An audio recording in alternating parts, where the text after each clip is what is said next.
going. Haha, there it goes. Okay. Hello, Slender, hi, and thank you. Chris, I want to say hi. I'm feeling pretty good. And Slender, thank you for being here, and it's perfectly fine that you can't stay very long. You should probably go to sleep at some point. Let me pull up the chat on this other phone because it never, I'm using my phone to do this live stream. So as soon as I start scrolling through on my phone in StreamYard, it like shrinks everything down and I can't see anything.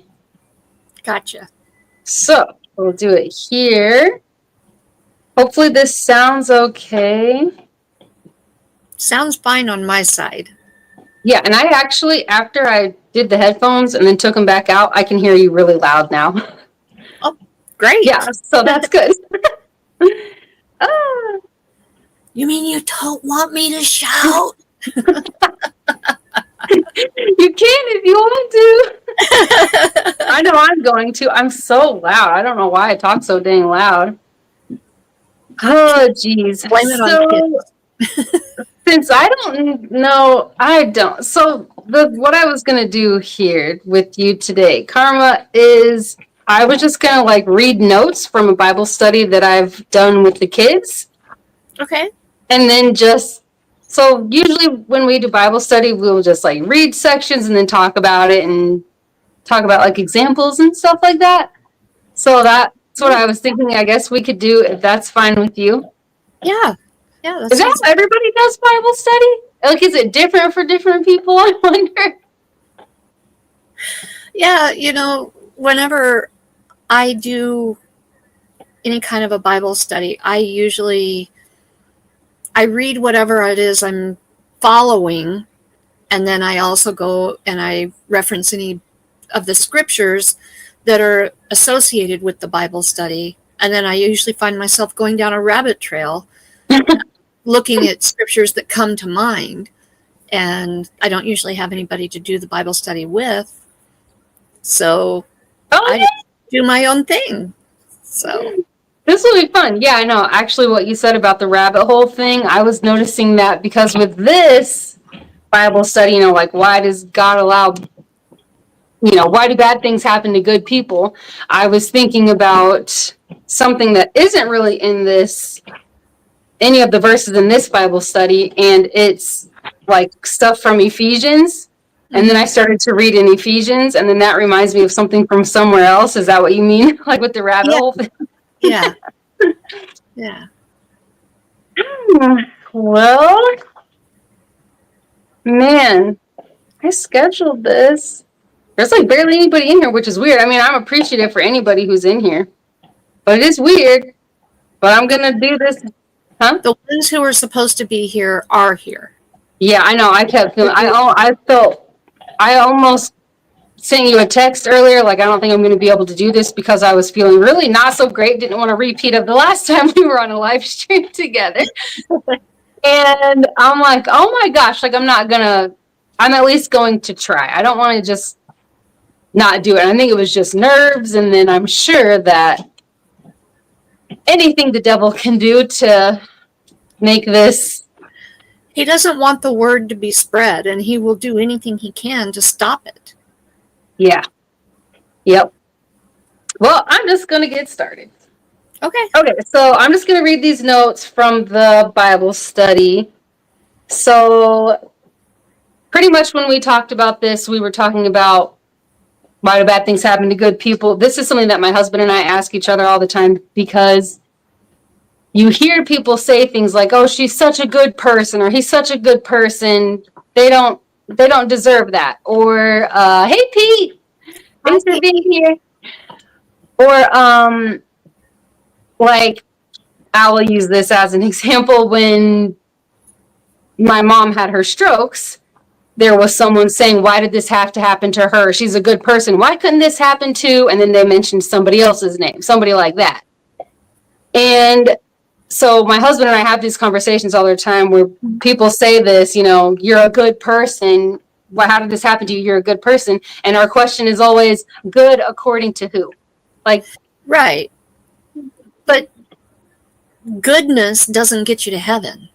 Yeah. It's not a And degree of your goodness that gets you anything. And God doesn't promise that your life is going to be made with a silver lining, that your life is going to be smooth sailing. yeah, And not at all. he promises you that you're going to have various trials and you will suffer. Hmm. But what he does also promise is that he will help you and he will guide you and he will lead you and equip you. Hey, Griffins. Yes, karma. So we're always asking ourselves that, like, good according to who? Because when you look at in the Bible, I don't remember where in the Bible, but I know that Jesus says that there is only one who is good, and that's God. Like, Jesus is good. He is without sin. There's nothing like deceitful that came from his mouth. None of those things. When you think about us, we look at someone and we think, oh yeah, that's a really good person, but the more, I guess, harsh way to think about it is like, good. We are just always asking ourselves that question, good according to who? Because none of us are without sin.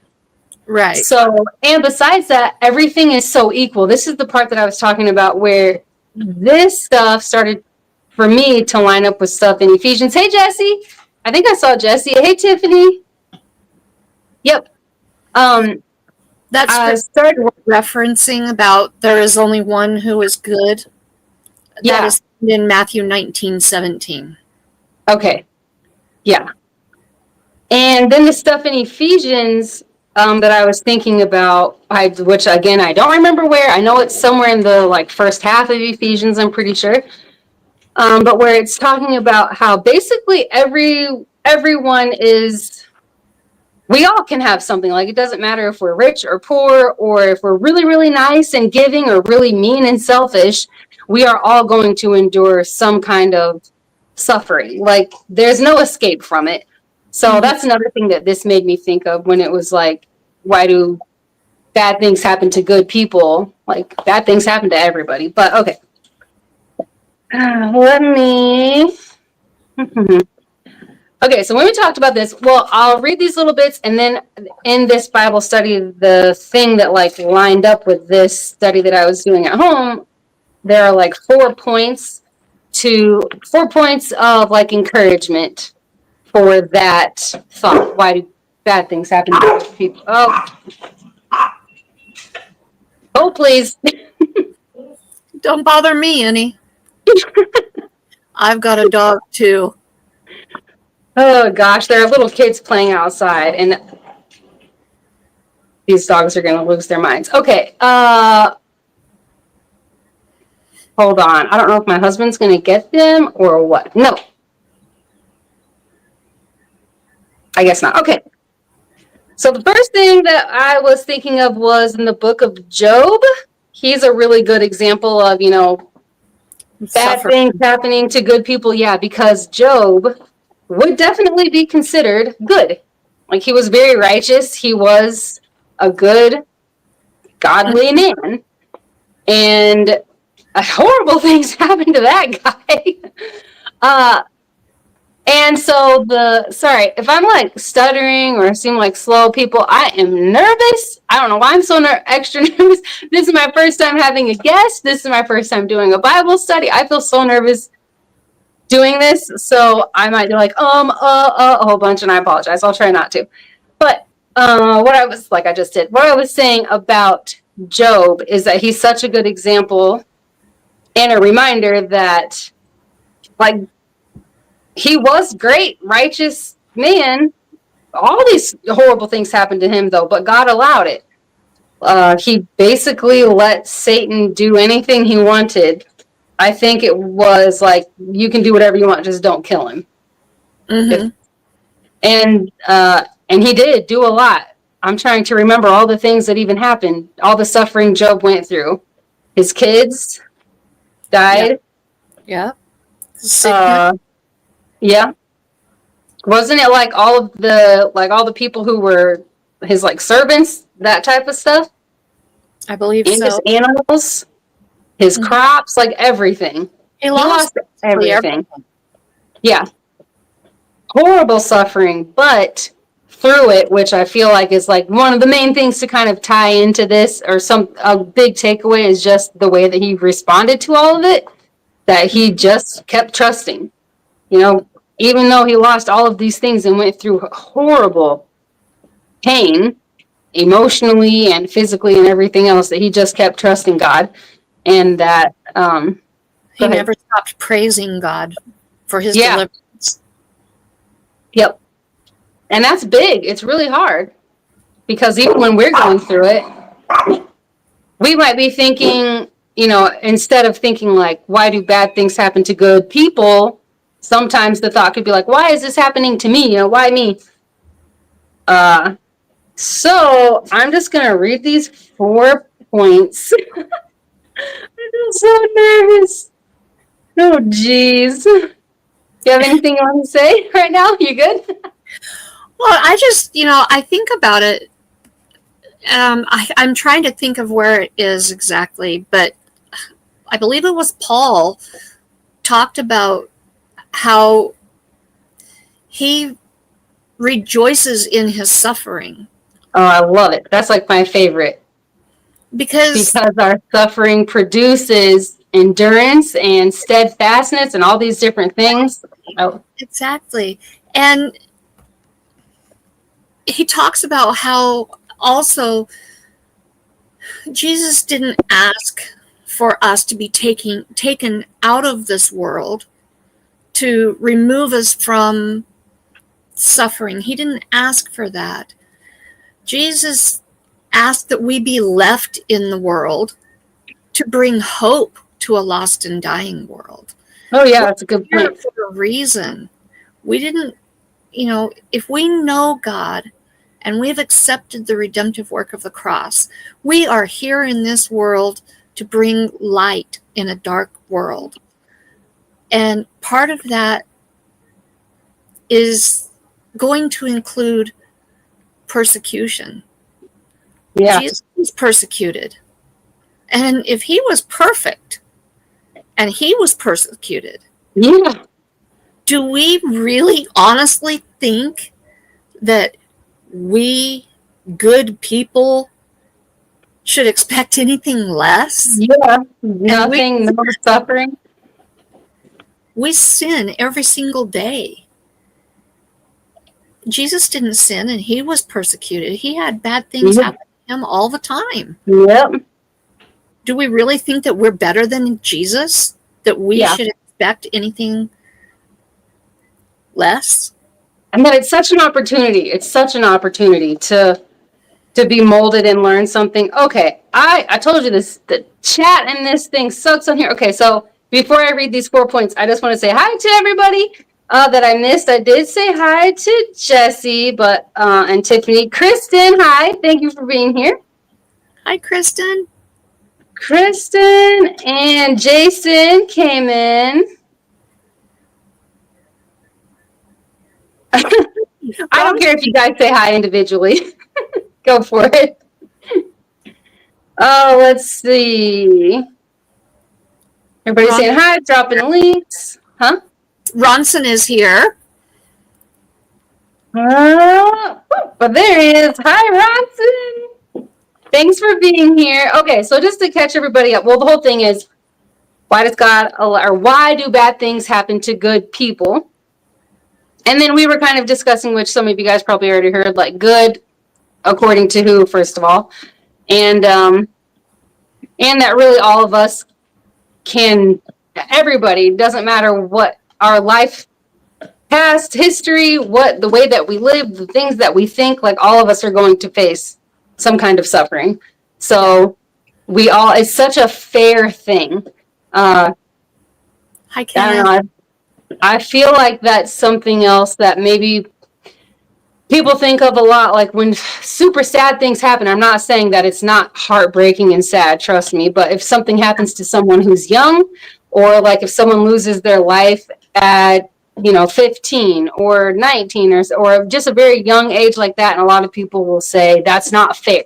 Like, that's not fair. They still had so much life to live.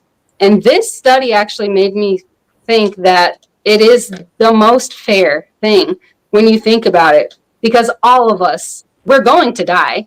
Like, unless Jesus comes back before that, we're all going to die. Mm-hmm. And there is no set timeline. So it is the most fair thing for someone, whether it's as a baby or a teenager or at 105 years old, losing our lives is like the most fair thing because it's just part of it.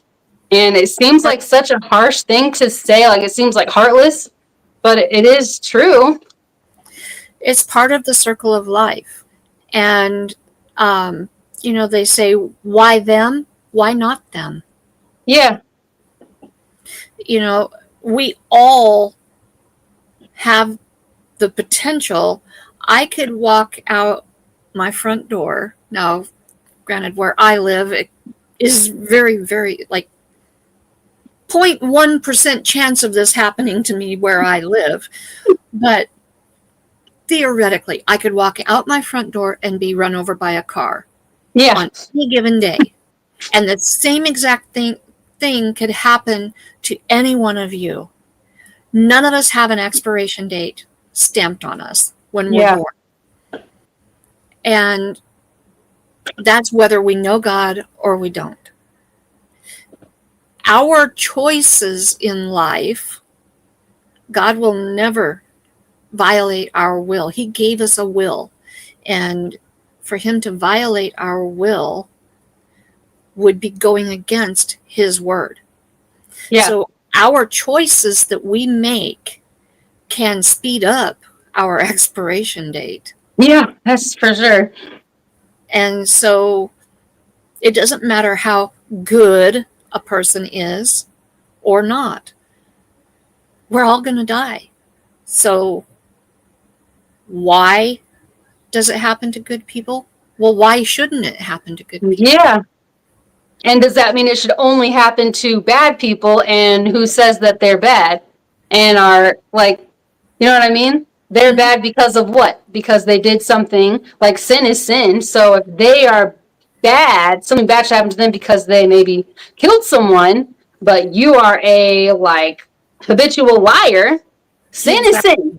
So it's not like one is worse than the other. So bad stuff should happen to that person, but not to me because I only do these little sins. They do the big ones over there, There's only degrees of sin in the natural human world. God doesn't have degrees of sin. Yeah. It just is what it is. It is. We have, in the human world, we have degrees of things. We have time. We have seasons. We have all these markers to help us measure things. But in God's world, there is no time. There is no measure of sin, no degree of sin. There's just sin. Yeah. Yep. And there is no time. Because he's an infinite being. We are finite. He is infinite. Yes. I think that ties in really well here too with the whole theme of this, because I don't know, it just kind of like opens the mind a little bit, perspective, mm-hmm. And just maybe the way that we even look at each other, the way that we think about certain people, and I don't know, maybe if there's like certain thoughts about people or gossiping about people, this might be like an eye opener, like, oh crap. I am doing this thing that just because I don't do it that much, or I don't do that. Yeah, I might do this, but it's not as bad as that, when really it's like, it is as bad as that though. When you really, really deeply stop to think about it, that it's still like, it is what it is. Like bad is bad, sin is sin, whatever. So yeah. We put degrees of measurement on walks of life, sin, personal journeys, personal testimonies, chronic pain, health journeys. We put degrees on them for our own personal understanding.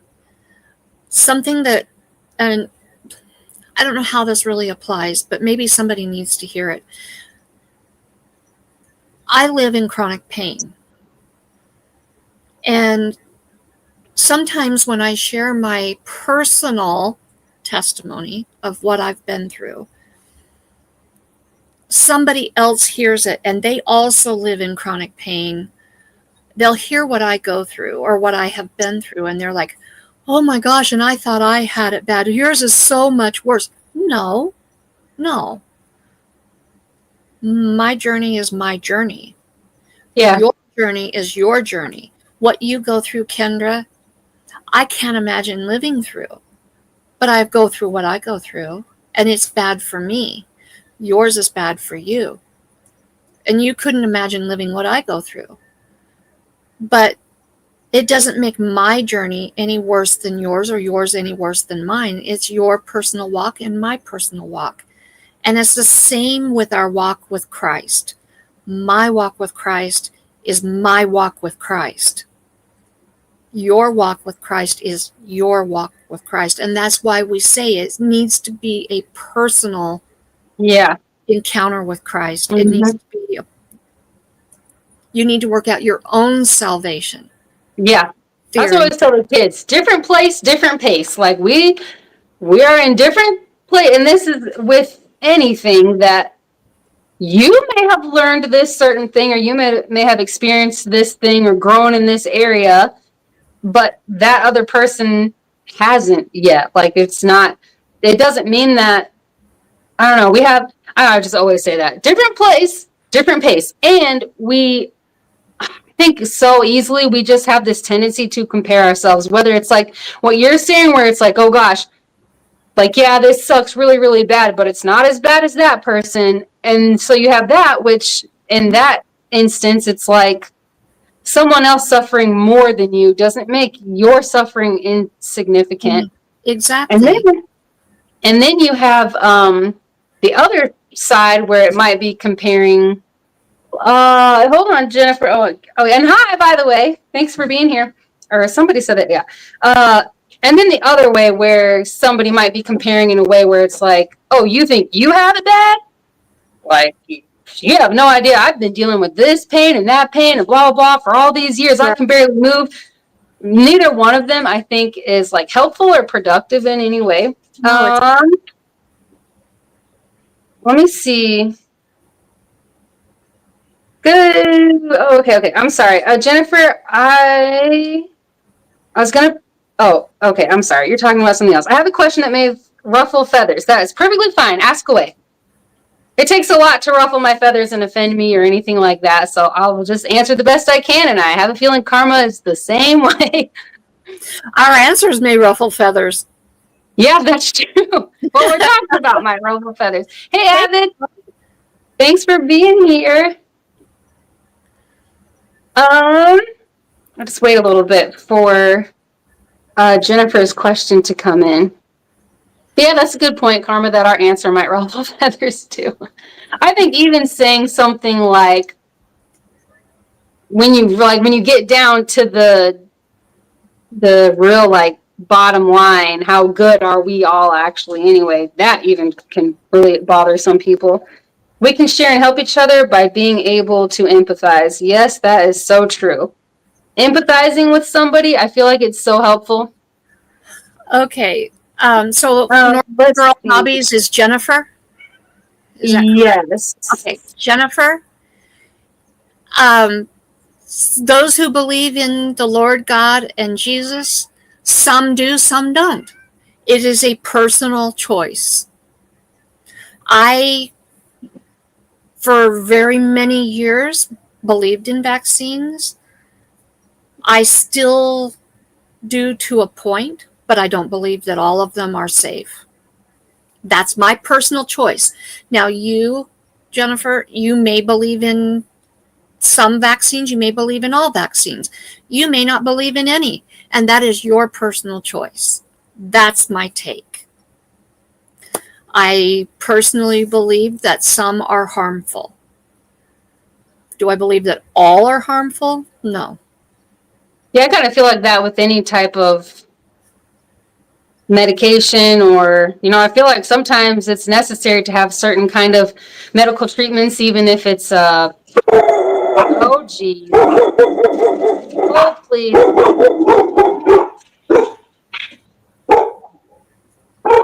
And that's okay, Jennifer. It's perfectly fine not to believe in any of them. And that is between you, your doctors, and your God. Entirely your choice. And I think that's where a lot of arguments are completely unnecessary. It needs to be a personal decision. Yeah, I think most of it comes from like almost research. Like when our kids were babies, it was just mostly from being uneducated, and we were just told like, okay, your baby is born, they need these vaccinations and do this and that, and we were just like, okay. It wasn't until like actually doing like more research into things, and then starting to just kind of think like they didn't have these. I don't know, just think about stuff that what it was like years and years ago, and how differently people eat now compared to a long time ago, and how people do, all these different, oh, what time has come? I'm going to go to sleep. Okay, Slender, thanks for being here. Well, but yeah, like now we get told, I get stuff in the mail all the time. Oh my gosh. Hold on. They are losing their minds. I just don't want them to start going at each other because it's scary when they do that. yeah. No. Sorry, When I was guys. growing up, I grew up in the 70s and the 80s. And when I was born, it was just, okay, got to have vaccines. But there were only a handful of vaccines that you received as a child. It's a ton now. And then it's like, okay, you get these ones now, and then a few weeks later you get some more, and then a few months later you get some more. It's like never ending. When I was a little girl, there was maybe 5, 6, and you got them at one age, and then a couple years later you got a few more. When you entered school, you got a few more. And that was it. You didn't have them throughout your entire school life. Yeah. From the time you were born, you didn't. When my son was born, he got them in his first year of life like 2 or 3 times. And then I think when he turned like 2, he got a set. And then when he entered school, he got a set. But even then, he didn't get, I don't think, more than like 7 or 8 different things. Maybe a few more than that, but I don't remember it being that many. And he was born in 91. So things have drastically changed. I heard recently that there was like 70 some different vaccines that children are being given. Good grief. Now, I don't know if that's true or not. I just heard that. I agree, Jason. Yeah. I will say, Jennifer, that and it does connect, I'm telling you, everything connects for me, but the more I learned about actual nutrition, not what I learned to become certified to help people lose weight and manage their weight and everything, because that was all very like food pyramid, standard American diet, basically. That's the way I learned. It wasn't until I was off on my own researching and actually applying the things that I was learning and realizing, oh my gosh, this is totally different. But also I was digging deeper into my Bible right around the same time and just really connecting that, man, God really did give us everything that we need to, He gave us everything that we need, like everything we need. We got it. We have the food that's going to help with the pain and inflammation and the, all the different things. I think it takes time. I know now really well that it takes time to find the right balance for your specific body, but He gave us all the herbs that we need for healing. Yeah. Everything So is on the earth. We don't need drugs. If if you've not done the research and you know the plants to use. Oh, yeah. Yep. Okay, I just want to say, okay, so Kay and MOL, I saw you guys come in here. Hi.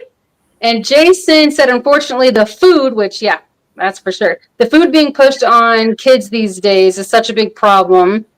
I'm not sure it will ever get fixed. Yeah, and there's such a thing inside that wants to just like dismiss anybody or anything that says you really shouldn't be eating that. And it's not because we've just been taught for so long, like it's not that bad, or well, they're kids, they eat this stuff, or everything in moderation. When you really, really start to learn about the food part, and then I'll just connect this like I do with all the stuff on my channel, that would be like saying, well, sin, but in moderation. So, you know what I'm saying? Like, no. They sinned a little bit. Yeah. Yeah. Sin is sin.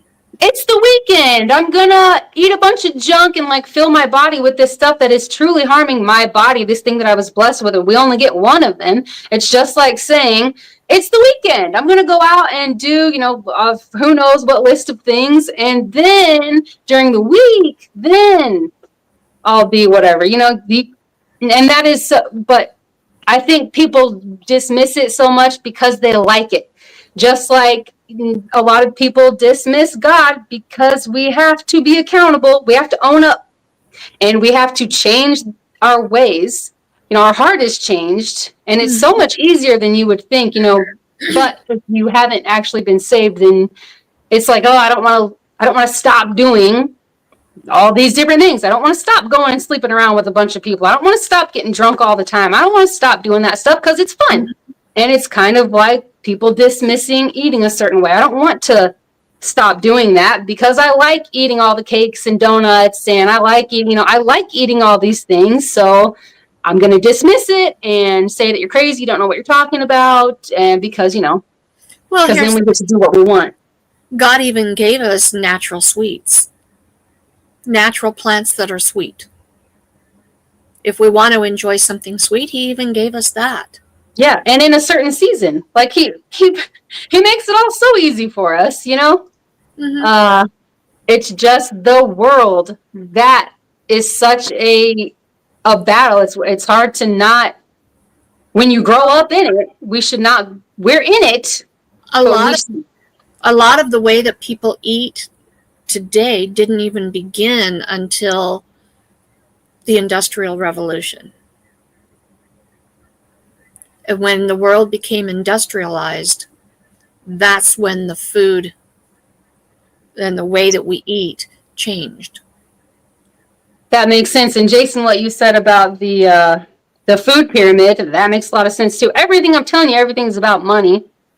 Like going to the doctor, that's why I stopped going. Or one of the reasons I stopped going is because it's like I just keep pills.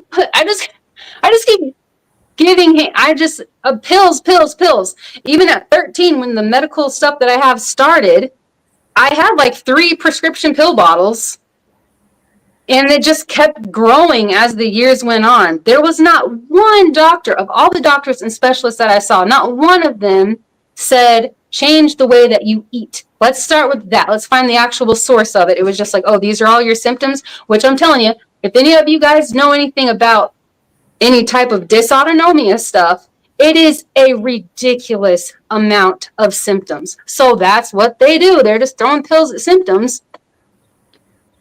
Oh, what was I saying? Anyway, I was just saying it just seems to all be about money. And but it is funny that you said that about the cereal, Jason, because I don't know why. I don't know if you guys have younger kids. They say really weird random things sometimes, but one of our sons is wanting us to look at camps. And one of our other sons was like, well, what kind of camp? He's like, I don't know, maybe a camp for serial killers. And the other kid was like, or a camp for cereal. And then they all of them, because they are being taught about real food and not real food, they're like, what's the difference? It's all going to kill you. Yeah. Serial killer camp, cereal camp. It's all going to kill you. Oh my gosh, there is a fly in here. It's driving me berserk. I'm so blessed to have, I have found a nurse practitioner who is absolutely on board with when he suggests, because the rules, the laws require them to offer a prescription, I counter with, what can I do naturally before I go down that path? Yeah. And we have those discussions, and he's more than willing to say, well, you might try this or you might try that, or do your research and see what you can come up with, and we'll try that first. He's so good to let me go down the natural path before I add any prescriptions, and he's on board with me to try to eliminate yet another medication that I have been on in the past. Yeah. And I have cut prescriptions down at least in half, if not by 2/3, in the last 5 to 6 years. And I'm just so thankful that I've found a nurse practitioner that will work with me on that. Yeah, and I agree, Jennifer, what you said. Some of the nurse practitioners are the best for open-mindedness, learning and alternatives. I think it's because, so I've worked in a lot of medical offices. The nurse practitioners, they always were like that, and I think that part of it is almost like they have something to prove. Like, and the doctors are more like set in their ways, and I'm not saying every doctor, because there were... Right.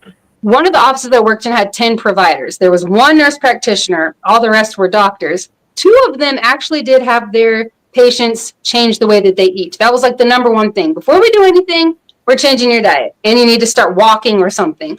But the nurse practitioner, I never understood that. Like, there are so many people who are like, I don't want to see the nurse practitioner. I want an actual doctor. Like, they know what they're doing, but they seem to be more... They're going to spend a little more time with you. And I don't know. I don't know if it's that they feel like they have something to prove, because you have so many people out there who are like, nope, I'll wait. I don't care how long I have to wait. I'm waiting to see the actual doctor. I don't want the nurse practitioner. I'm like they're just as capable. But nurse practitioners actually have more schooling than a doctor, because they've gone to school to become an RN first, and then they've gone back to school to get their practitioner's license. Oh yeah, that's a lot. Okay, Aqua Donkey Prospecting. I'm so sorry. I saw you come in and I didn't say anything. I apologize. I might have done this, which I don't. It barely counts. I'm sorry, but I hope that you have a good night, and I thank you for stopping in here. And Big Family Expedition. Hello, Barry. Hi. I saw you in here too. The practitioners actually do take more time with their patients. Here they do, at least. Yeah, that's what I have found in my experience as well. Being a patient, but also working in offices. Like, there was one office that I worked in. It was an arthritis center where the doctor would pump out, like, I'm not exaggerating, like 100 patients a day. They were just in and out. And some of them they would just be complaining.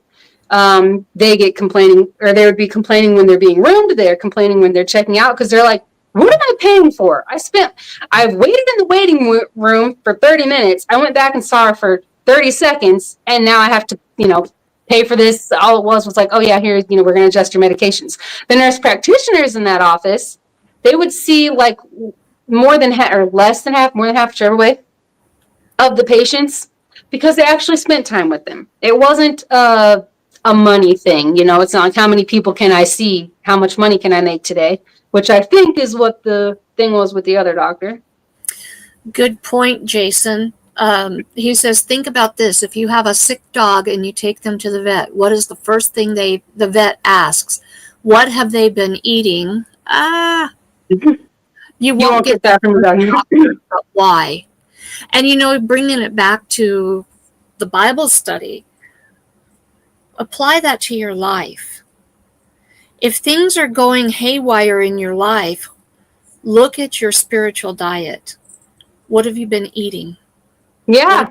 Eating spiritually. Mm-hmm.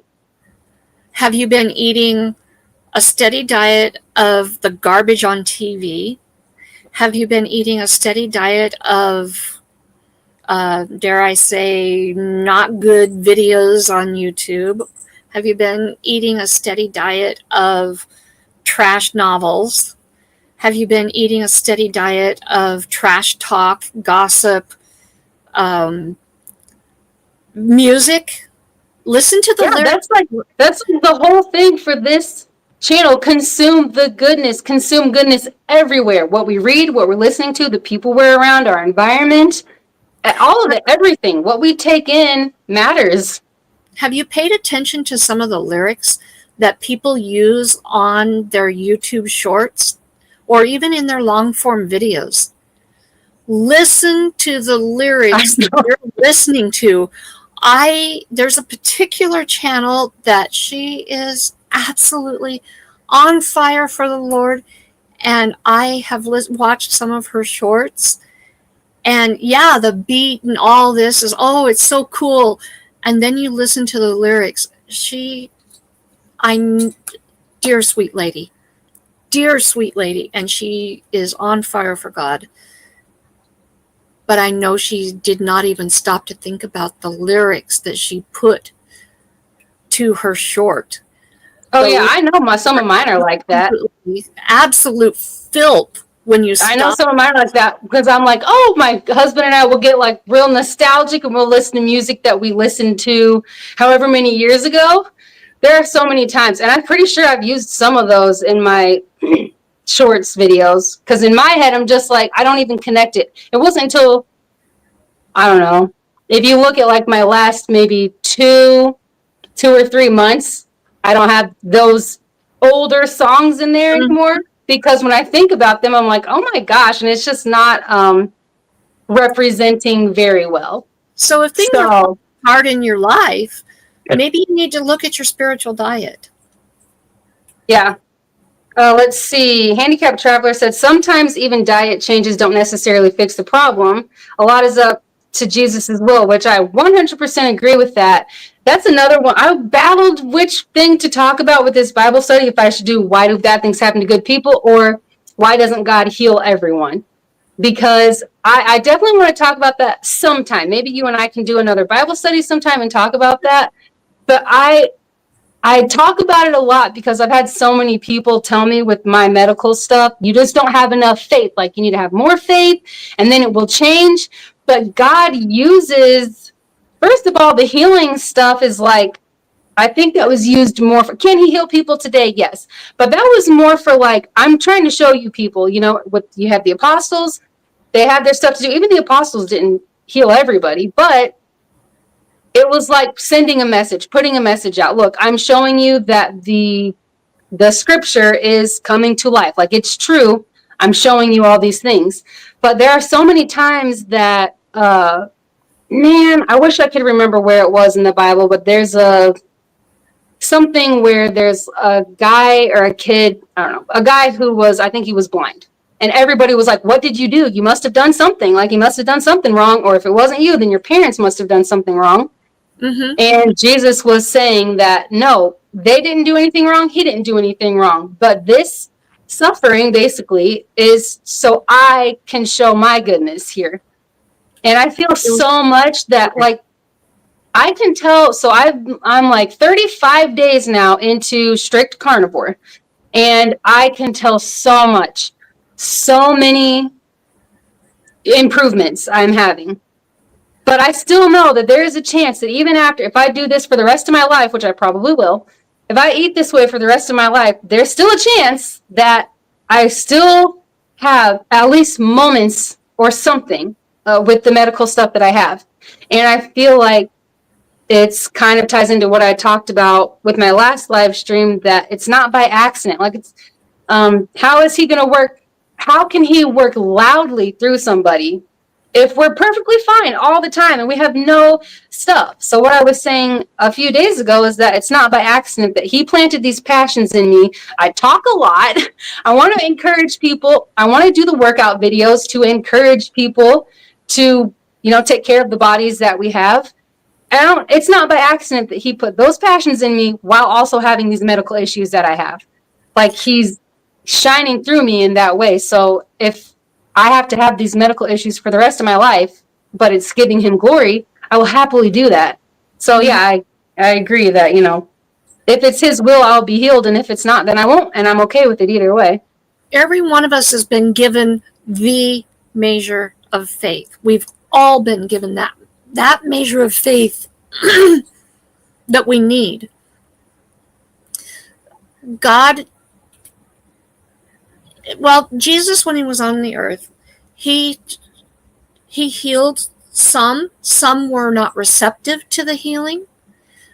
Others, he told the disciples why, the disciples asked, why could we not heal this person? And he said, this type of ailment could only be healed through prayer and fasting. Or there were other instances, they were not prayed up. They were not, different things, different reasons for the miracle not to happen. Mm-hmm. Are miracles for today? Yes, absolutely. Miracles are for today. Are healings for today? Absolutely, they are for today. But does God choose to use ailments or disabilities? There's a place, and in fact, I did a Bible study. I'm doing a Bible study on the names of God. One of the names is, I just lost it. I believe it's Jehovah Rapha, my healer. And it talks about that every one of us is created in the image of God. And every one of us is formed in the womb by God. And no one is a mistake. No one is a mistake. And it even talks about the deaf. It talks about those who are disabled. So that means autistic. That means those with Down syndrome, mm-hmm. those with dysautonomia, those of us with chronic pain, those of us, you name the disability, they are not a mistake. God made them beautifully, fearfully, and wonderfully made them in the womb to live their life for a reason. Mm-hmm. They were not a mistake. So why does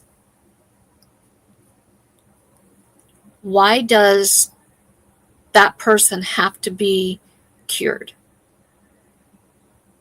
Yeah, that's a good point. I never thought about it like that. And I guess even going back to this, bad things happening to good people. People could even think that, she's such a good person, why does she have to have this chronic pain that she has? Which I will get to those 4 points. I just want to read these, okay? We've had better experiences with nurse practitioners and actual doctors. I think they're more personable. Yeah, they definitely tend to be.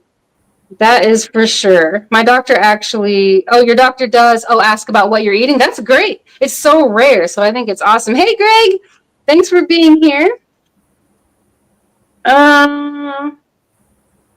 We really don't take ours, Jennifer. We really don't want our dogs to go to the vet either because... Wait a minute.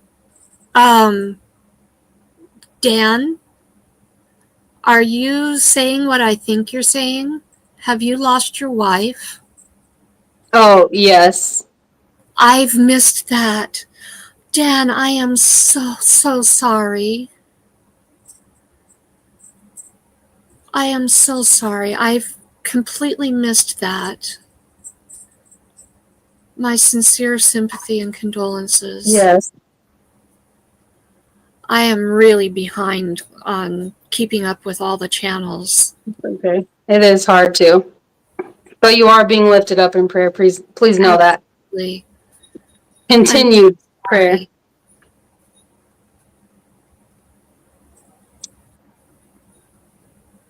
And that is the ultimate healing.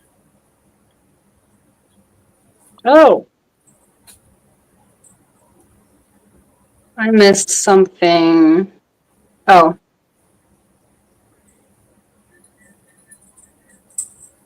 Not sure your amount of faith has nothing to do with physical healing. So true. And even in that, when people might say that, it's kind of the same as, to me, the way I see it, it's kind of the same as people speaking things into existence and all this kind of stuff. Like, if I pray hard enough, if I have enough faith, then this thing that I want will happen. If I speak this into the universe, then I can speak it into existence. Like, in that, it feels like it's giving us a God complex. Like, I do have faith, but my faith is in his will for me. My faith is in his plan for me, not in what I want for myself. And I think that's where a lot of people get things twisted up, but it sounds nice. It sounds really nice to say, I'm speaking this into existence. I have an overly abundant amount of money in my bank account, and I have no health problems, and everything's perfectly great and wonderful and whatever. I have faith, and I'm speaking it into existence. That's not our role. Like, our role isn't to do that. We don't create things. I mean, how do I say this? Because I know even in my head, I'm thinking, okay, well, that could sound like, okay, so why should I put effort into anything? Like, if I can't, I don't know how to say this. Because, it's like, if you eat a certain way, you eat right and you're exercising. And if you need to lose weight, you're going to lose weight. If you need to get more fit, you put this effort in. And then you're going to get more fit. Yeah, when we put the work in. But I guess I mean, like, by just thinking it and poof, all of a sudden it's there because we had some type of power to do that. We don't. No, but we do need, our tongue is a powerful thing. We can speak life or we can speak death with our words. You think about when you speak to your children. If you are speaking constant encouragement and love and hope into their life, they are going to have confidence in who they are, right? And they're going to feel good about themselves. They're going to be happy with who they are and with their life. They're going to have a more positive outcome in their upbringing. If you are constantly berating them, if you are constantly telling them they're no good, and you're constantly telling them, oh, you're fat, you're always going to be fat, that's just the way it is. I heard that from my grandmother. Mm-hmm. If you are constantly telling them they're no good, you don't know anything, you're stupid, what will they believe? Yeah. Your tongue is a powerful thing.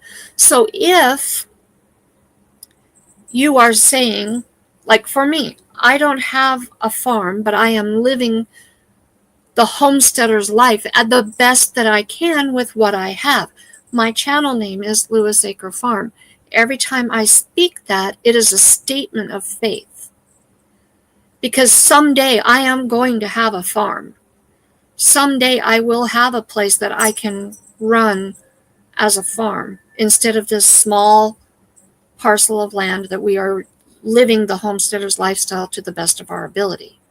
Yeah, someday but with that understanding of that it's not just going to like boom and all of a sudden.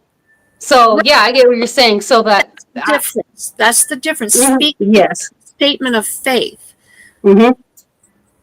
That is, I think people, there are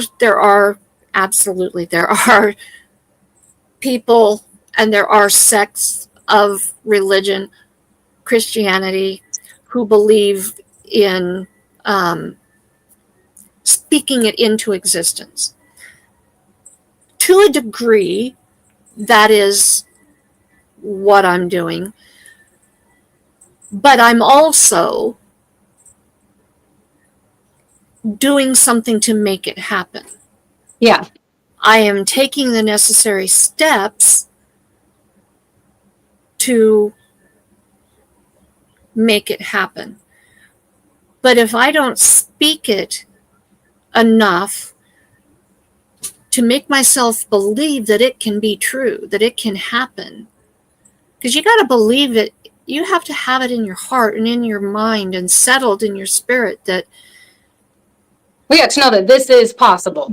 this is possible. Mm-hmm. If you're not speaking it and making yourself believe that, yeah, this is possible, that I can do this is something, a dream that can come true, then, yeah, like Rock Laws says, you got to get it in your blood and every cell in your body. That is speaking it into existence by settling it in your mind and in your spirit and in your heart and believing it, living, breathing, eating it while you're doing something to make it happen. Yeah. Like at least to the best of your ability. Is it possible? Right. Yes, it's possible. And I'm going to put the work in to get there type of thing. So yeah. Yeah. Right. It's more of the, I guess my thing was more of the people who are like trying to manifest things and I guess still speak things into existence. Everything still is the point, I guess, was when people are saying, I want you to line up with what I want. You line up with my will instead of the other way around. Yeah. So, and that yeah. God isn't going to do our will. Yeah. He wants us to line up with his will. Yep.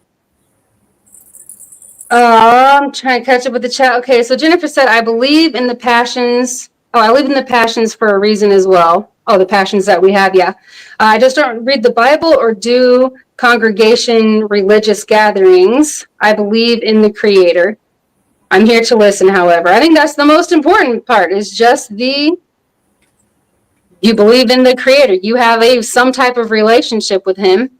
We don't go to church. We have been to churches, and it seems almost impossible to find a church that is actually biblical. Like it actually lines up with the Bible instead of just saying really nice things that people like to hear, and it's all like motivational. So we just do it at home. We do Bible studies at home. I do Bible studies with my husband. I do Bible studies with the kids. And then I read, on my own just to stay grounded in his word. But yeah, we don't go to church. I am very blessed to have found a church that if it's not in the Bible, it doesn't get preached. That's awesome. And they do have online services every Sunday morning. Oh, cool. Yeah, you should send me the link. Absolutely. There is one other church in South Carolina that I know of. That's the only other church that I know of, which I will watch their stuff online as well. That is actual. It's not like tiptoeing around the truth, or I'm not going to say it is because it might offend somebody. It's like the truth is the truth, It is what it is. So if it offends you, that's a good thing. Be convicted. Have your toes stepped on some so that you can grow, If we're not uncomfortable, how are we ever going to grow? That's definitely what our pastor does. Well, we actually have 3 pastors. We have our main pastor, and then we have 2 associates who step in when needed. And they're not afraid to step on toes. They are not afraid. You know what? If you're going to get offended. But I'm not going to go against what God and the Holy Spirit are telling me to preach. If I'm being told, I'm going to preach it. Which is the best way to be, I think. I think it's also good to have friends or a husband or wife, who they're not afraid to say the truth.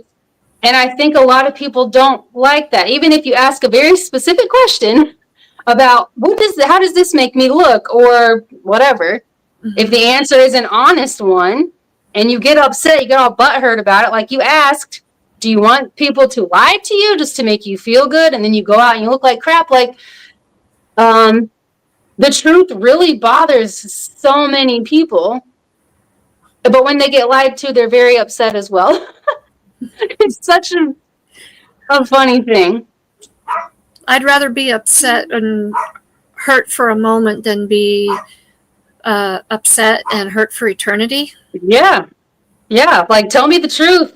If I'm saying something or if I'm doing something, if whatever it is, I might not like to hear it, but I need to humble myself enough to be able to hear it, to take it in and at least assess what was said, to say, okay, what, examine myself, basically.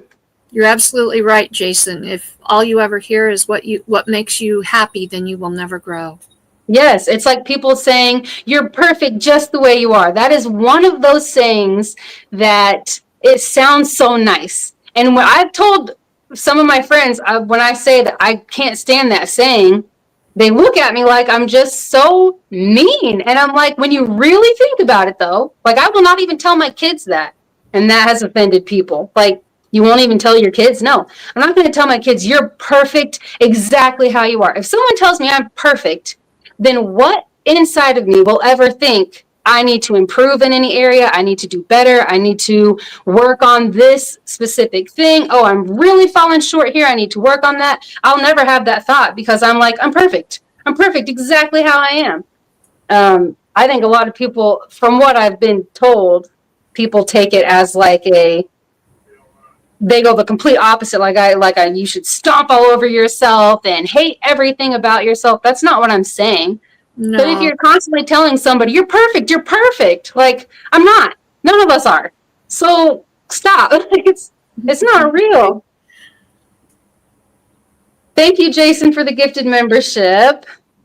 My conversation always goes down a nutrition road. Sorry. No need to apologize because I do that too. I connect everything to food, and I'm sure my daughter is so sick of hearing me say stuff about, well, you're like starting to eat carbs again, so that's probably why you have this and that. You know, it's probably annoying. Like, she probably doesn't even want to talk to me about anything anymore because she's probably like, all she's going to tell me is stop eating carbs. But it's true. I debated on saying this. Oh, this. I'm sorry. I'm so behind, you guys. I'm sorry, Karma. Oh my gosh. It's hard to keep up on chat when you're live. It is so hard. Yes. Jennifer, Kendra, do you want me to link your store link in my video descriptions? Oh my gosh, if you want to. Sure, if you want to, that would be nice. You got to get your blood. Okay, that's what Greg was saying. Just get it done. Keep moving. Yes, we have to put the work in, just like what Carmen was saying. How long have you been doing carnivore? Sorry if you already mentioned that. So I have been at this time, like strict full carnivore. I'm on day like 35 now. Although I did take a bite of that chaffle sandwich thing. I don't know if that falls into the strict because there's cheese in it. After the first like 14 days, I stopped eating cheese because that was even causing inflammation, which is so depressing. So, but since then, that's how long I've been doing it.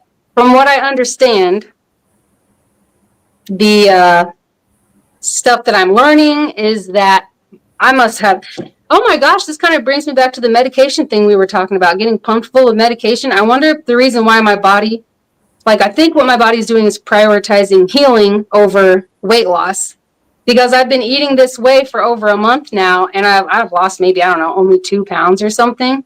I can feel things getting better, but now that I think about it, I was taking prescription pills for like over half of my life. So I wonder if that's why it's taking so long, because besides the medical stuff that I have, that's also a lot of years. Like, how long does that stuff affect you? I wonder, how long is it in your body? Question for you, Kendra. Do you take supplements, and also do you have any prescriptions that you take at all? I take no prescriptions. The last time I did was I stopped that in 2019 or 2020. And then I haven't since I started doing the carnivore thing, but I would occasionally take it has different vitamins, but the main ingredient is ashwagandha, just to help with. I really started taking that last summer when menopause was starting, or actually started. I knew it was menopause over the winter. That's when I started taking that because it helped a lot with my mood and just helping me feel more calm. And then I also take a digestive enzyme. Okay. I was just wondering if there were any prescriptions mainly, but Oh. When I did my when I did my live yesterday, I learned, and this is for anybody else that has any prescriptions and supplements of any kind, you do not want to take them together at all. Oh, good to know. In fact, you want to take them 2 hours apart. Because if you take your prescriptions and your supplements at the same time, your body prioritizes the prescriptions. It'll absorb the chemicals, the prescriptions, and reject the good stuff, the vitamins, minerals, the herbs. It'll flush those out and just absorb the chemicals from your prescriptions. So you always take your prescriptions first, and then 2 hours later take your minerals, or vice versa. But always take them 2 hours apart. I learned that from the chiropractor that I had on my show yesterday. That is good to know. And that interview was awesome. I had to leave in the last, I don't know, I think it was like an hour and a half or something in, but that was a really good interview. Thank you. I love the truth, speak truth and love. Yes, it is love. I feel like being honest is the best kind of love. Somebody to kind of like tell you how it is. I follow you over here. Okay. This is the year I was suppressed for a number of years. I think it comes down to pride. Oh yeah, pride and humility. So big. I find myself talking about that in almost every Bible study that I do with our kids, because so many things come back to that. Even if what we're talking about doesn't even specifically say anything about pride, still it can come back so much. Being prideful can hold us back from so much growth, because anytime somebody will try to maybe give us some advice or anything at all, it's just like, nope, I don't want to hear that. I'm dismissing it. I'm offended. I already know what I'm doing, you know. And that comes back to our topic for tonight. If you think that you're too good to suffer bad things, that's prideful. Yeah. Funny. Everything always just ties together. Told my kids I'm proud of them, though they never were perfect. Yes. We give our kids praise for even the tiniest little things. If we see them pick something up off the floor because they noticed a little piece of paper or something, and they pick it up and throw it in the trash, we'll give them praise for that little thing. Like, that's great. You could have just walked right by that and left it there for somebody else to pick up. You could have left it there for, you know, cleaning day or whatever. But you saw it, you picked it up. So we tell them those types of things every time we go out. They're always like, hi to every single person we pass. Hope you have a good day. Have a nice weekend. And we tell them, like, that's so nice that you guys do that stuff.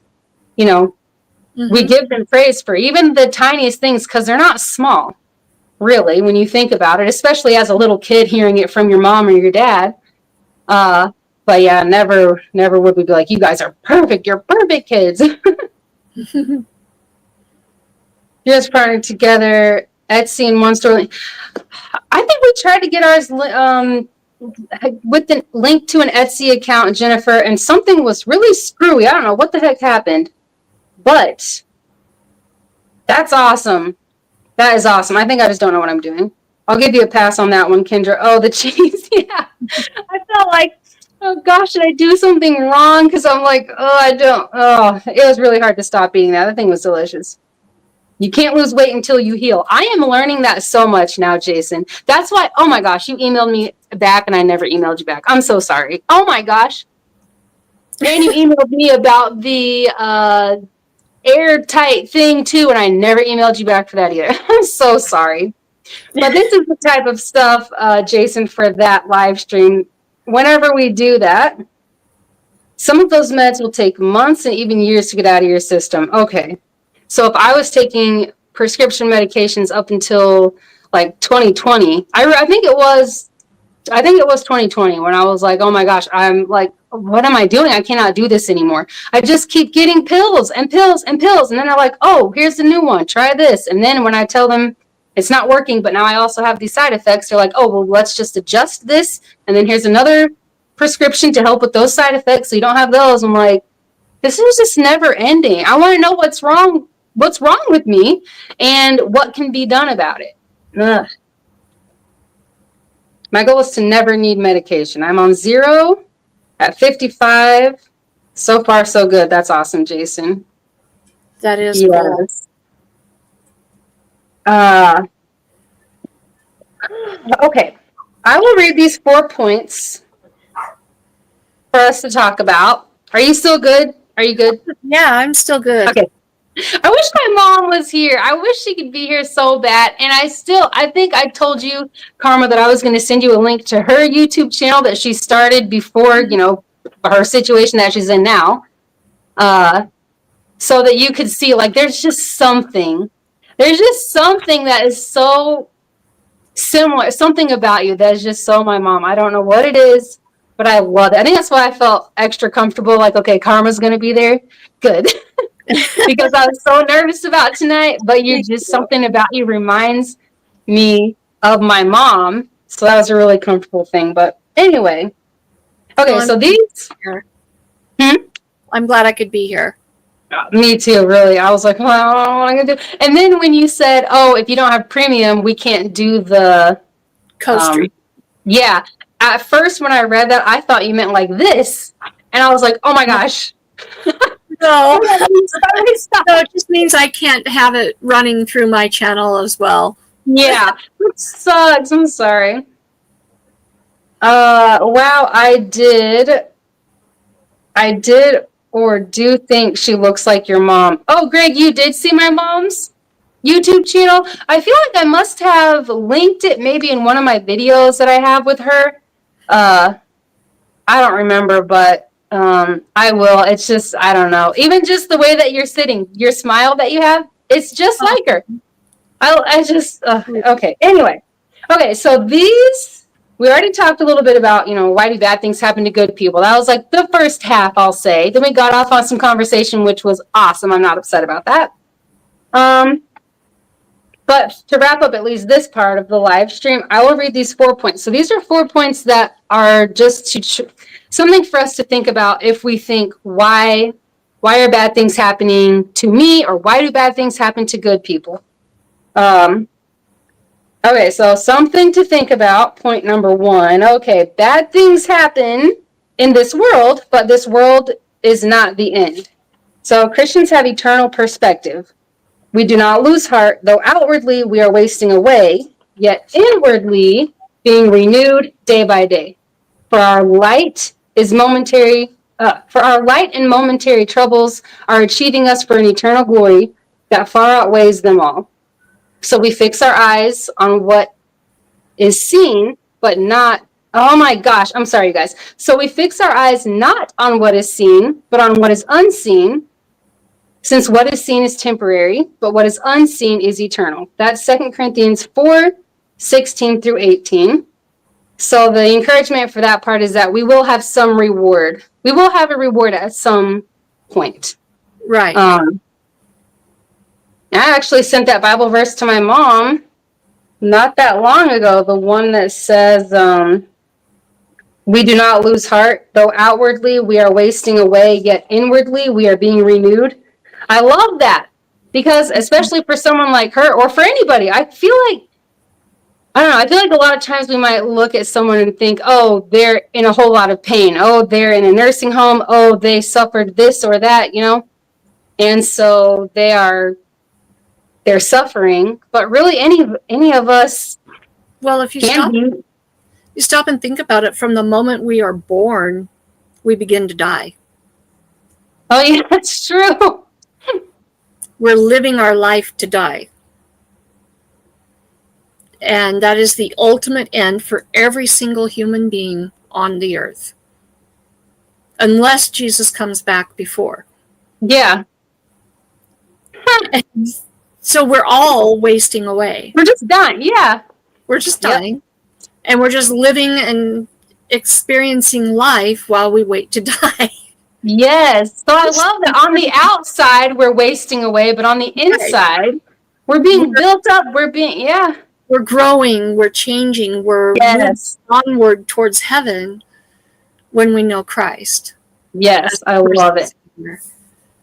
Okay, the second point, bad things happen to good people, but God uses those bad things for an ultimate lasting good. We know that in all things God works for the good of those who love him, who have been called according to his purpose. That is Romans 8:28. It says, when Joseph, innocent of wrongdoing, finally came through his horrific sufferings, he was able to see God's good plan in it all.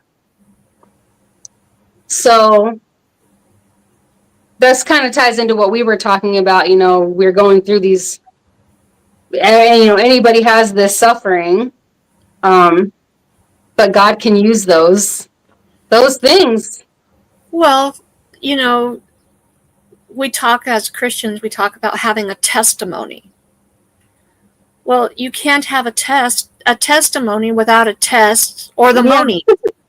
If you don't have a test or the monies, you can't have a testimony. Yeah.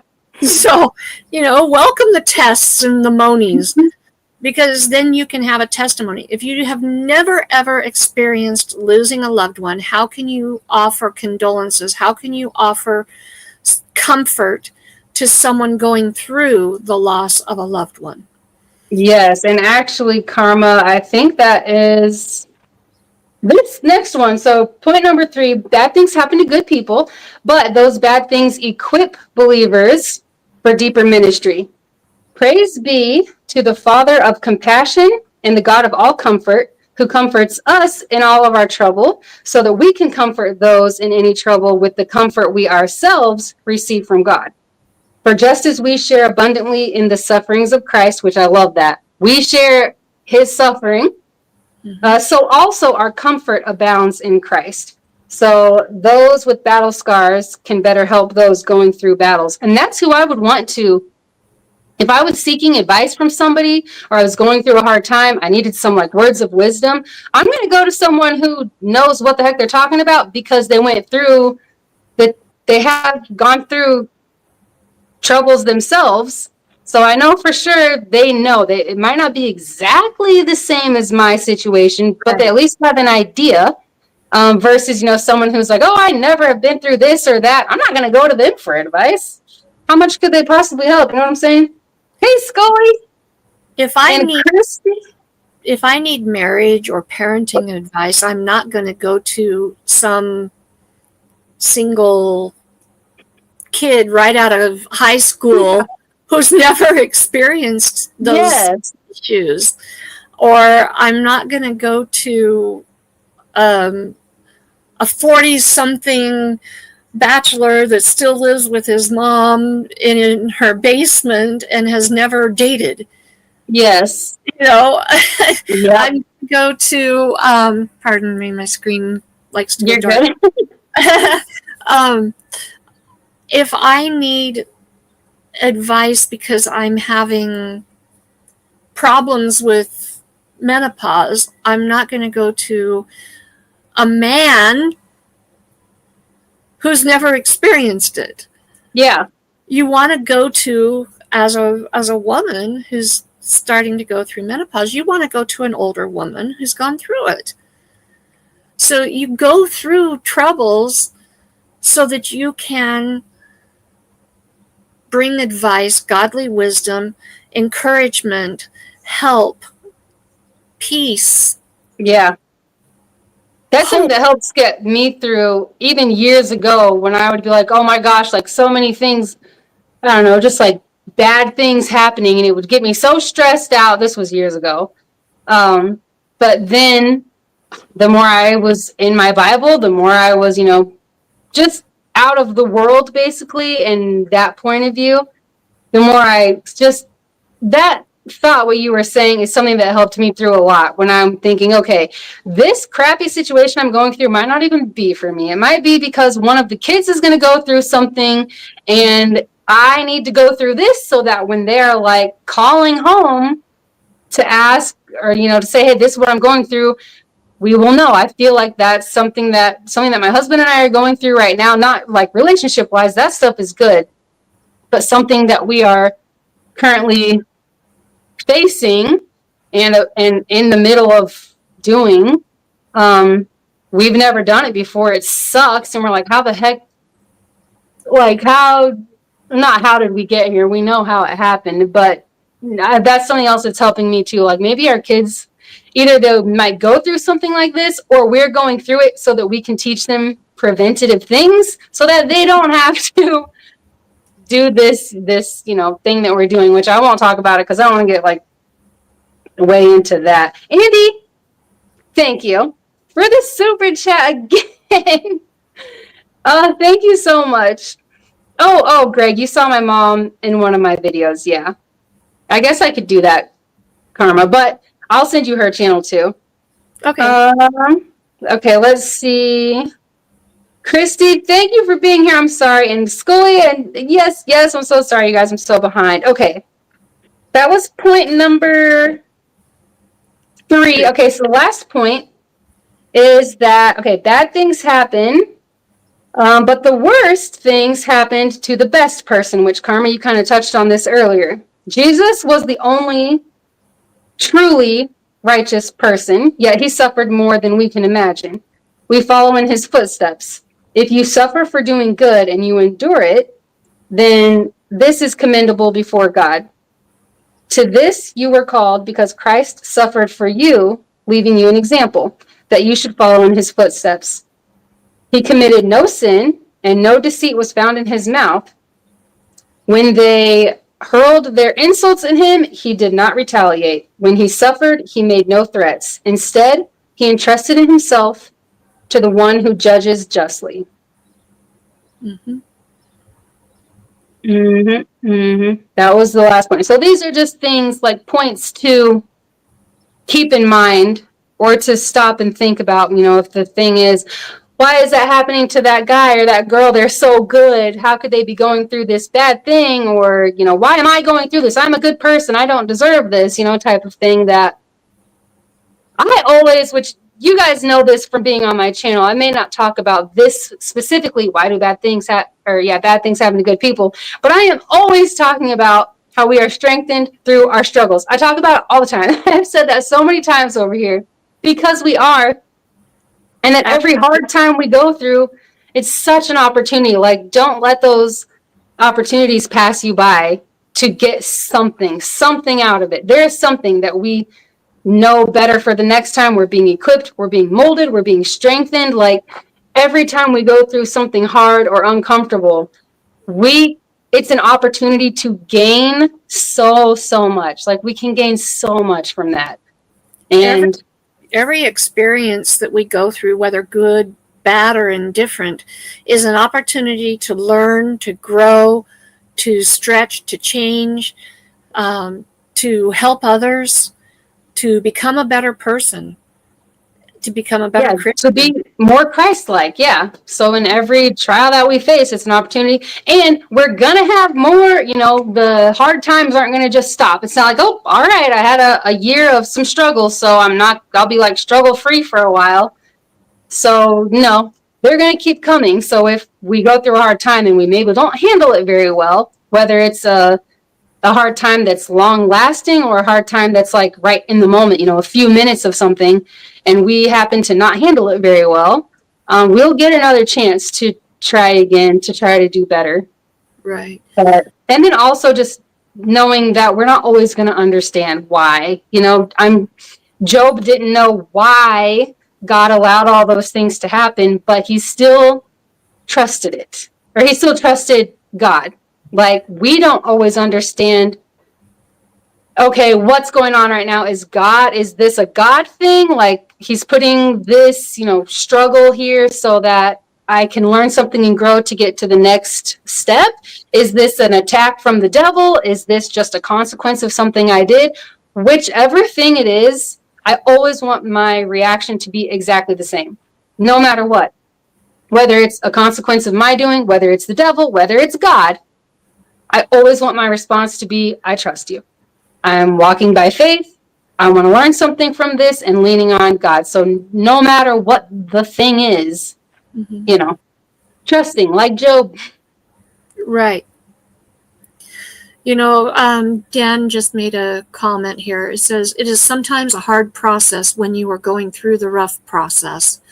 Though even if you yell at Jesus, he will listen and lead you into praising him, which really helps bring peace to you. Absolutely. Yes. Absolutely. Yes. I, Hi, Jacob.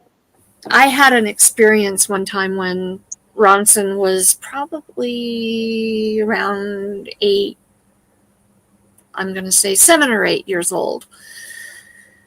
And I don't even remember what I was going through at the time, but it was really tough. I was a single parent, and we packed up and went to the mountains, and I was so, I mean, it was a tough time. And we got to the mountains, and we didn't have all the tent poles, so we had to just pitch our canopy and sleep under the canopy. We laid our tent down on the ground, and I was so angry, so angry at the circumstances that we were in. And I yelled at God. I screamed at God. There I was up in the mountains, high up in the mountains, probably as high as I could get, as close to God as I could get in nature, yelled at God, and shook my fist, physically shook my fist at God. And he answered me with thunder and lightning. Talk about scared. It's just like in the movies. Oh, it was. It was. But you know, it's okay. You can tell God in whatever way you have in the moment exactly how you feel, so long as you never curse him. Yeah. Never curse him. Believe me, I repented. And he Oh yeah, spoke. might be I mean, it is so much a parental thing, you know, our father. If I was to yell at my dad, if I was to stomp my feet at him and yell at him or shake my fist at my dad, you better believe he would be putting me in my place. And it's the same. We're just being disciplined, like humble up, little girl. But you know, I left the mountains the next morning. We got through the night somehow, because that thunder and lightning, boy, let me tell you, that was scary. I bet. And it came right as I shook my fist. And I know it was God speaking to me. And but as I left, I had peace, and I was right with God.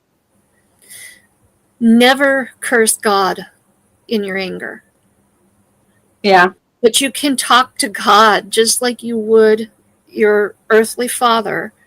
Now, I know not everybody has a good relationship with their father, and I get that. Yeah. But God is your father, and he wants to be the father that you never had.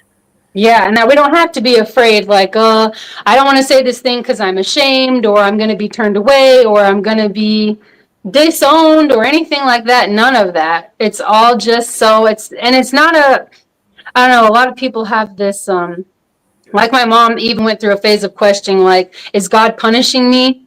I have all these strokes and now I'm in this nursing home. Is he punishing me? And so I sent her a lot of biblical things, sent her a lot of Bible verses. I sent her a lot of things, and just talking to her, you know, not just sending her a bunch of Bible stuff, but using my own regular laid back words. That's like, that's not, as much as people want to say, like, that's God. If you do something bad, you're getting punished, you're getting whatever. It's such a thing out of love, like what we do with our kids.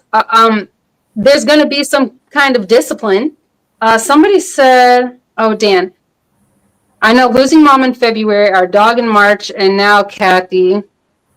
It is a Jesus thing to get me leaning on him more. That is such a, I love that. And I feel like positive outlook. Yes, and most people don't have that. I have had a lot of people around me where when something bad happens, something even really tragic happens, that the response is like, I'm mad at God. And I don't know, I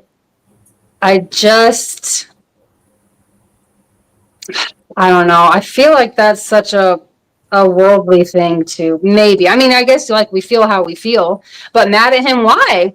I guess because he allowed it, but everything, I don't know what I'm trying to say. I will say though that it's rare and in the moment. So I don't think I know I told you, Karma, in text, but I don't think I told anybody how our dog actually died. The one of the smaller dogs that I put a picture up on the community post. So the rescue that we got, she was abused and not used to being around small dogs. She has extremely high anxiety. Very hard to control high anxiety, like very high. You could tell that she had things rough. But so I was washing our dog. She was running up and down the fence with the neighbor dog, and her paws got really messy, and she had like longer hair. So I picked her up when we were coming in the house, and I put her in the kitchen sink, and I just washed her. I was just like, okay, I'll just give you a bath. Washed all the mud off of her, dried her off. When I set her down, our other small dog jumped on her back a little bit and did like a little growl thing. And that triggered our rescue, which I did do a video on her too. She's a bigger dog. Mm-hmm. She snatched that dog up, and man, she had a good hold on her. And we were like, no. And one of the boys ran away. And our daughter wasn't home, but the two younger ones were still there in the kitchen. And they were like, no. One of them was like hitting the dog that had the small dog, hitting her with anything that he could find, trying to get her to let go. And the other one was just like, no, stop. And we were all like panicking, trying to get her to stop. My husband jumped on her, and it took some time, but she finally let go. And by that point, there was nothing that we could do. Like, she was just bleeding out and dying. And so the boys were like crying, and I was telling them, you guys, and that is definitely a strength that I did not know I had. I've never experienced anything like that before. It was very traumatizing to watch it and to hear it, and the other dogs were freaking out. It was just a very scary moment. But I had this calmness somehow and peace. Not peace, I had a calmness. And I was telling the boys, okay, we need to be calm. Like this, there is nothing that we can do for her. So let's be very calm. Let's just, love her. Just try to be comforting for her in her last moments. That's all that we can do. So they they went away. Because, I mean, that's hard to see, this little dog bleeding out. And she would do this random breath thing, which was kind of creepy looking. But as she was laying there, dying, our youngest, who is 10, he came back downstairs. He was bawling. And even though she was still laying there, taking her last breaths, he was like, well, at least she had a good life. At least she had a family that loved her. At least she had this. He was looking at all these upside of things. And I was like, yep, that's true. Yep. And then he walked away again. And gosh, that was it was just a sad moment. Like I could feel her heart beating, and then it just stopped. And I'm like, oh my gosh, I literally felt her life leave. It was very traumatizing. But in that moment, Dan, what you were saying reminds me of what my son had. And even the response, because I'm the more positive, look at the good in something. We can gain something from this crappy situation. That's me out of the family. And it tends to kind of annoy people.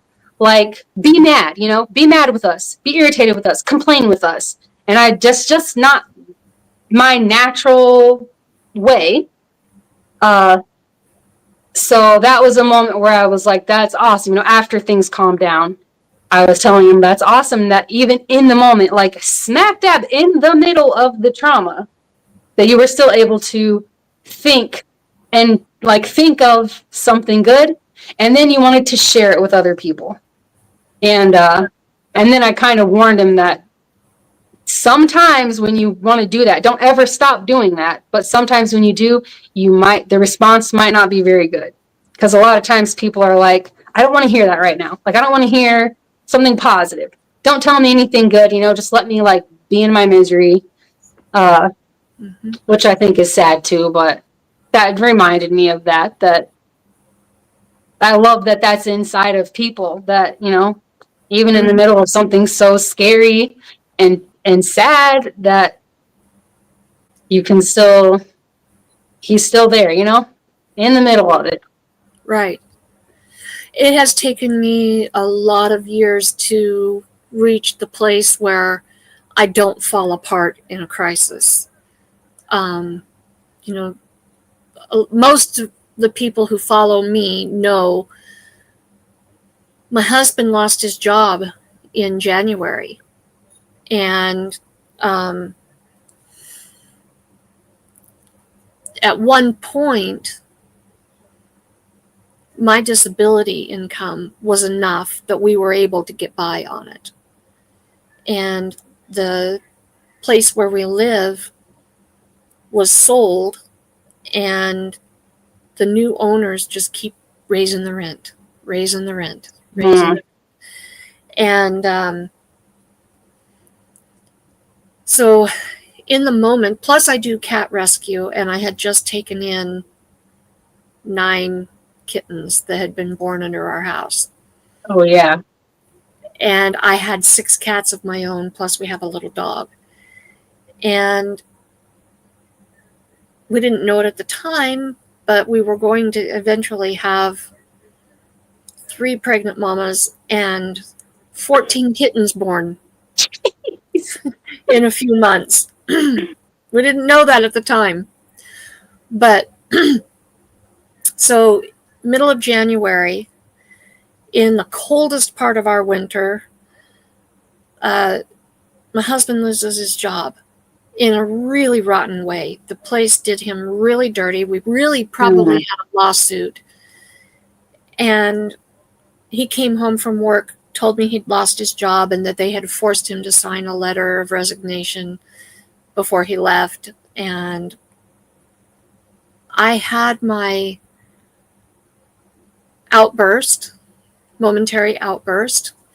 I withdrew for a few hours, and then I came back and I'm like, you know what? We're going to get through this. Number one, God has never let us down. He has never let us down. We always somehow manage to pay our bills. He always comes through. Maybe at that very, very last possible moment, but he always comes through. We may not be able to see it. We may not know how it's going to happen, but he always comes through. And so very quietly, I had notified a couple of our YouTube friends and told them what had happened and asked them to please begin to pray. Saturday night, I went on a live with another channel that I had been friends with, and out of the blue, this person did a small fundraiser for me for cat food. Uh-huh. And I suddenly had all the cat food I needed to get us through for at least a month. And Sunday night, my husband saw an ad for a place, it's a private zoo, and they were looking to hire. And he sent them a message with the information they were asking for. Monday morning, he had an interview. They hired him on the spot. He worked his last day on Tuesday at the old job, started his new job full-time, not just 2 days a week, started full-time at an incredible rate of pay with benefits. Oh, that's awesome. You tell me how God doesn't work. Yeah. He doesn't listen, how he doesn't take care of his own. Mm-hmm. And even in the situations where it takes longer, like maybe the times, or I won't even say maybe, because there are times where it's like, I need this specific thing at this exact time, and it doesn't happen. He's still, when it does happen, it's like, oh, okay. That's what can happen then, because you have better in store. Yeah. Sometimes, God will, you pray for a specific thing, and God says, no, I'm not going to give you that. Yeah. Wait. Hold on. Hold that thought. Yes. The phone, as some people say. God's got something better in store. He will never leave you hanging. Yes, and it's so easy, or it's those times either for us to remind ourselves or for other people to remind us through their own experiences that when has he ever not taken care of you? Like, when has he ever just completely let you down? The one person who just won't. And I know some people might say, well, they let me down when this happened, something didn't go the way that they wanted it to, or something really sad happened. So it's like, well, he let me down then. But Did he it kind really? of goes back to other stuff that we talked about, that losing a loved one, is that really letting you down? Because all of us are going to lose our lives. You know what I'm saying? Mm-hmm. So, yeah, it's just good reminders like that. Like, wait a minute. Why am I stressing out right now? Because he's going to take care of it. He always has. We'll do what we can do, take some kind of steps, not just sit around like, oh, this sucks. Well, I'm just not going to do anything at all. And, hope for some miracle. Miracles happen, yeah, but everything kind of circles around. Hi, Mom. And Michael. Sorry. People think that God lets them down because he didn't give me what I asked for. Okay, when you're a child and you go and tell your mom, I want a bowl of ice cream, and it's an hour before dinner, and she says no. Yeah. Okay, but she's got dinner about ready for you. Which is better? Is it good for you to have a bowl of ice cream an hour before dinner? Right. God only gives good gifts.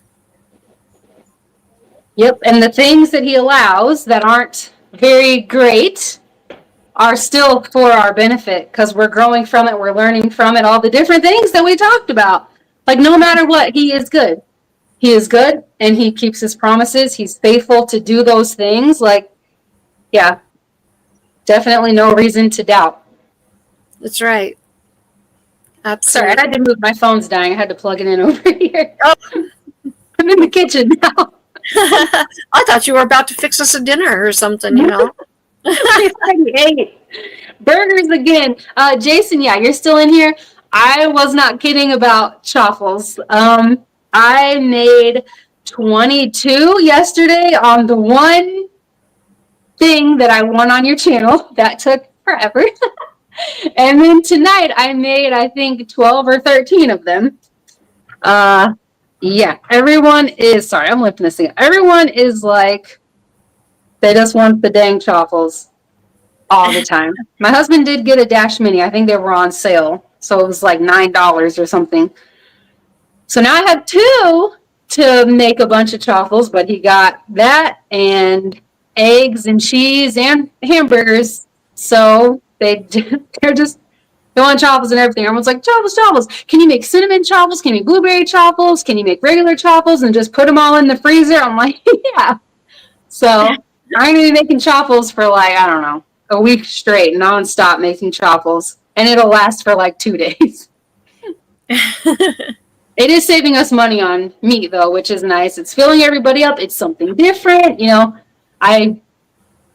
I have made chaffles, but I really didn't make them on a super regular basis. And now I'm like, my gosh, why? Why wasn't I doing that? Because once again, everybody had one hamburger patty, and they had some pork rinds on the side, and then, the chaffles as the bun, and they were full. Everybody's stuffed. Whereas without the chaffles, they need like 2 hamburger patties, 2 or sometimes 3, depending on which kid we're talking about. So the meat goes a lot faster. So this is good. Now we need chicken, so we don't have to buy eggs anymore.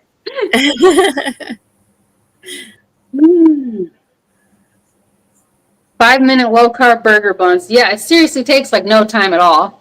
And really, now that the boys know how to make chaffles, since I taught them how to do it, they can just make their own. Yeah. So I need to remind them of that as well. If you want chaffles, then make some. It's so easy. It's just so easy. Yeah, it is. So, Yeah. Anyway, I'm so happy, Karma, that you came on here. I was so nervous to do this, and I was like, oh gosh, what if it's like we like go through this thing and I read these 4 points, like, read these Bible study notes, and then it's like 20 minutes in and nobody has anything to say. But that's not what it was at all. There was good conversation, and Yeah, even when it went off track, it still came back. It always can come right back to it. absolutely. This is fun. I enjoy it. Well, maybe next time we can do the Thank you, Dan. you ladies did a super job. Thank you. I was so nervous. Karma's like, it's just us. We're just talking. It's just Bible study, amongst friends. I'm like, okay, I can do this. That's what I tell everybody when I do my interviews. If they're nervous, yeah, we're just a couple friends hanging out, having a chin wag. Yeah, yeah, that. Yeah. Oh, by the way, we have a few, maybe 10, 20 of our closest friends eavesdropping. That's all, Yeah. That was good. I think I am going to be doing more live streams, probably. Just because, I don't know, I'm still trying to think about what to do. Like, I feel like I need a break. I think it's just because it's July, so I have that July, the 1776 Freedom Challenge that I do every July, but I'm also doing the 1-year walk challenge that I'm doing. And then the stuff that's going on a more personal level, and then I feel like things are piling up and I'm not keeping up with it very well. I just feel like maybe I need a break. But then the stupid stuff starts to seep in, like what's going on with my channel. My subscriber count is pretty much staying level. It goes up a little, down, up a little, down. That's not really changing. But I'm noticing that my views have dropped a ton. The amount of people in my live streams have dropped a ton. So I don't know I don't know if this is a very good time to take a break. But I think at the very least I need to just do live streams for a little while, because then that means I don't have to be editing, and Yeah. I don't know. So if we do another, if you want to do another Bible study, we can do the why doesn't God heal everybody, or whatever other topics we might want to do. Sure. If you invite me to your live stream, it will usually go off the rails at some point. I think that's good. I think that's the best. Like Jason, you said that I think in my first live stream, like just let the chat carry it away. And it really does help. And I feel like those are the best live streams. Super duper job, ladies. Thank you. That's what happens on my Tuesday live with Glenda. We just talk about whatever comes to mind. We just let our conversation flow. And that is the best. I just love Talk About It Tuesdays. It is so much fun. Yeah, because it's just like hanging out and talking, and it can be anywhere. And sometimes it's hilarious because it's super random and funny. Yeah. It has been hard for me to keep up with people's channels. I might be part of the decline. No, that's okay. Seriously. Oh, that is okay. I mean, you're still even doing like the reading Leviticus and all these different things. I just, that is okay. But the drop is, I don't know. Is it just normal? Is it like normal YouTube stuff to have like at one point in time, you're getting like 1,000 views, and then it's like 100 views, which I'm not complaining. I am grateful for every single view. But in my head, because I'm so hard on myself, I start to think, what needs to change? What do I need to do better? Do I need to tighten things up? Do I need to have more structure? Like, what am I doing wrong? What do I do? I don't know. I've kind of been going through the same thing. There for a long time, my Meet Me Mondays, I was getting, I started out getting like anywhere from 5 to 8 people for my Meet Me Monday. And then all of a sudden I was getting upwards of 20 to 22 people. And then I dropped back down to around 5 to 10. and I'm hovering right around about 8 to 12, and that I'm just stuck right there. And then I've been doing co-hosting Talk About It Tuesday with Glenda, and she was hosting it with Restream, so that we would both get credit. And everybody's going to her channel. We're switching things up now, but everybody was going to her channel, and I was only getting about. No, that's why. Every time I'm in there, I'm like, what are you guys seeing? I don't see any of these people saying this stuff in the chat. It's because it's not in yours. Okay. Yeah, but it should show up on the screen. Oh. Because I thought that she was doing the overlay on the chat, but it should show up on the screen instead of in my live. But yeah, so I think it's all just waxing and waning right now, and I noticed that my views were stopped. They were just stalled out for a long time. And right now my views are fluctuating. They're starting to gain again, but and you need to go.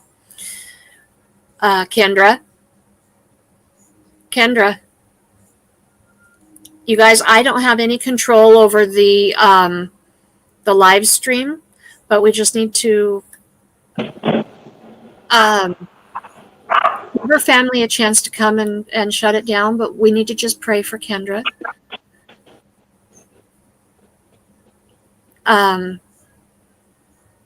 This is something that happens on occasion, so just keep her lifted up. Her family will come and shut down the live stream momentarily. I do not have control over the live stream. I cannot shut it down. So let's just go ahead and pray. Father God, you know the situation with Kendra, and we just lift her up. I ask that you touch her body, help her to regain consciousness. I just ask you, Lord, to protect her, keep her safe, and just touch her, Lord. We just thank you for this incredible evening together, and the word that we were able to share together. And I thank you. I just thank you for this time together.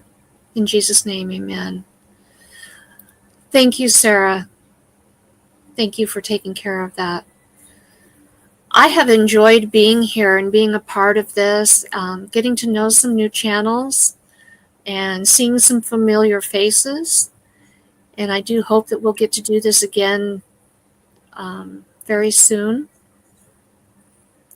I think it's a good time to come together and just share our hearts. You know, we're all in this together, and no one's exempt. No one's exempt. We're all going to go through difficult times. We're all going to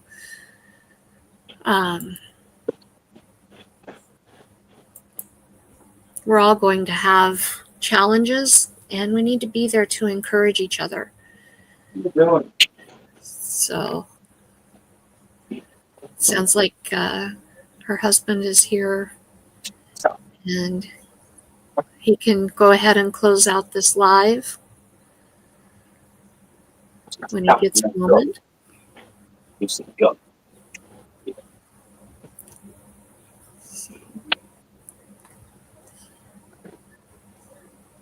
Wait, go. Leave her alone. She's fine. No, come on. So, She's fine. if you haven't hit the thumbs up on your way in, please be sure that you do that, and leave a comment for Kendra after the live. Just go back to the live stream and leave a comment. Thank you, Sarah. I appreciate that. just be sure you leave a comment for her, and that will really help. And hit the thumbs up. Is there someone in there that can drop a link to my channel if anybody wants to check out the Bible study that I've been doing, or any of my live streams? Hi, Rebecca. I'm glad to see you in here. I do Meet Me Mondays every Monday at 1 o'clock Mountain, 3 o'clock Eastern. And Meet Me Monday is where I interview different channels. Everybody is invited. I've interviewed Kendra. I've interviewed Rebecca, Handicapped Traveler. Still working on Pete. One of these days I'm going to get you, Pete. Tuesdays I have Talk About It Tuesday. It's just a hangout. And then I try to get it out on Thursdays. Doesn't always happen, but I do a Bible study.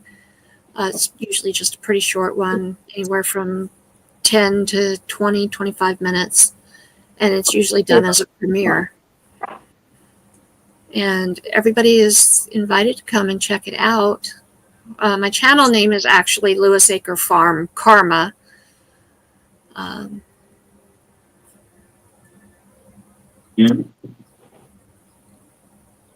Oh, I forgot. Kendra has it set up so much better here. Let me type my channel in, or have it dropped. See if that works. That might work, or I might have had it typed wrong.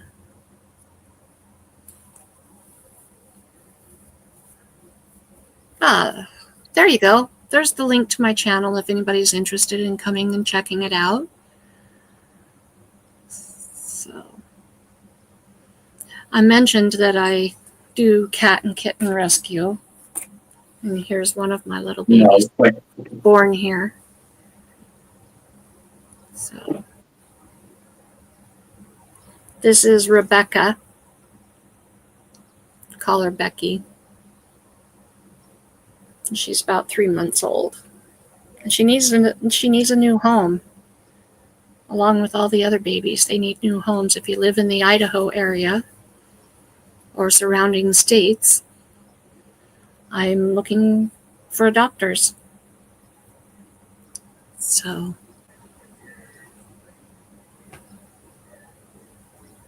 Rebecca, thank you for dropping your link. If anybody else would like to drop their link, type in exclamation he who, and Nightbot will drop your link for you.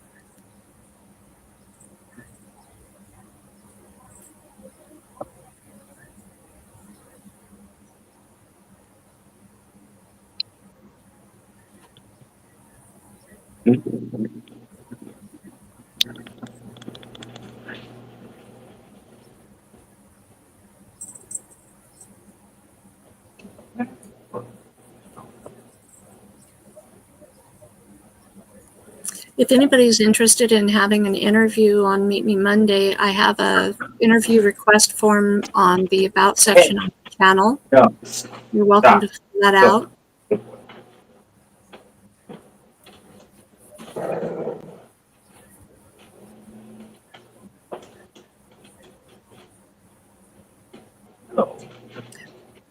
Gigi is so cute. You need to stop. Hey, come here.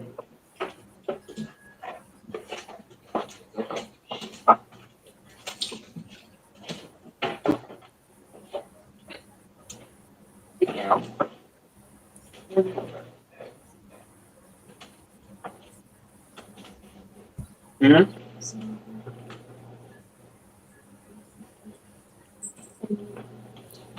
Hmm? Is Kendra doing okay?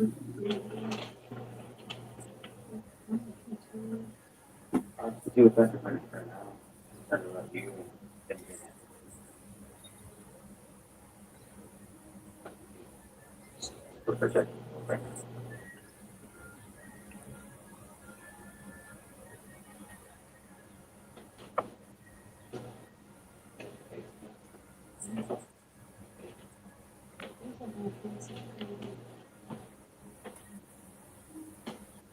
Okay, good. Thank you, Sarah.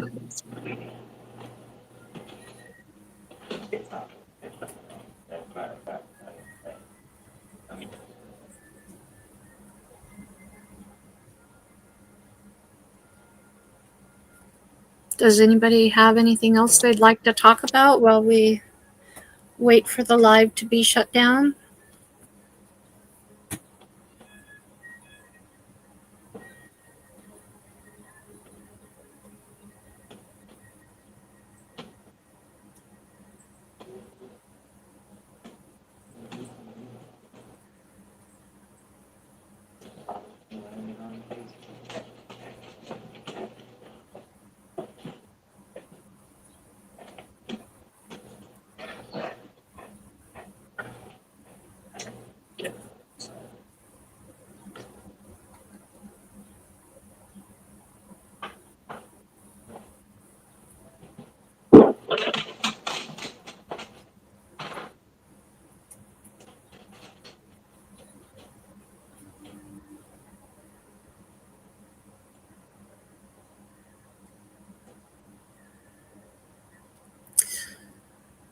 Yeah, it would be good. I'll talk to Kendra about that. She might have some mods, and maybe they weren't able to be here. Or maybe they've already left for the night. I'm not sure.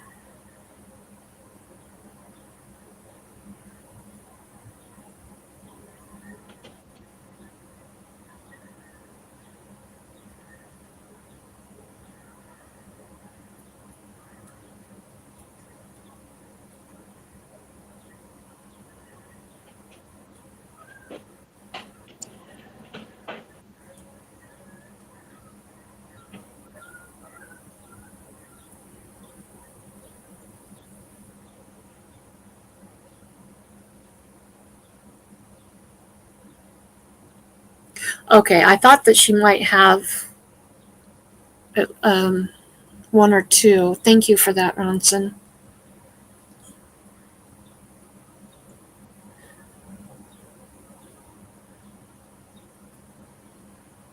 Now, Ronson, if she had an administrative mod, would they be able to shut the live stream down for her?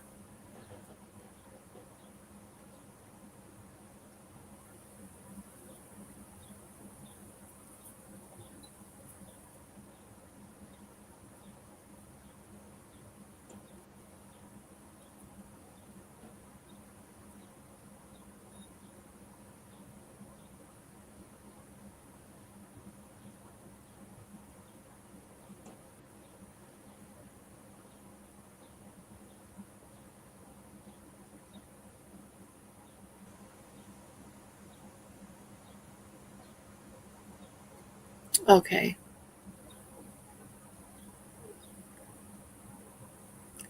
Okay, Rebecca, I'll let her know that.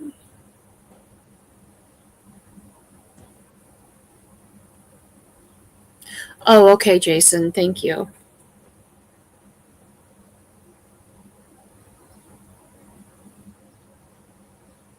I will let her know. I know she's still figuring StreamYard out. And I'll talk to her about doing that. In case something like this happens, then they can go in and shut that down for her.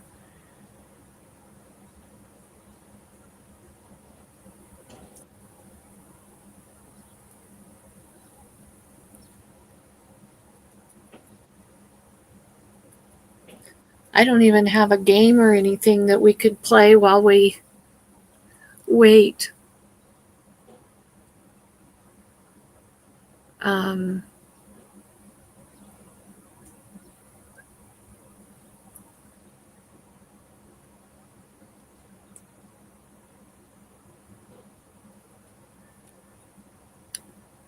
Let's see.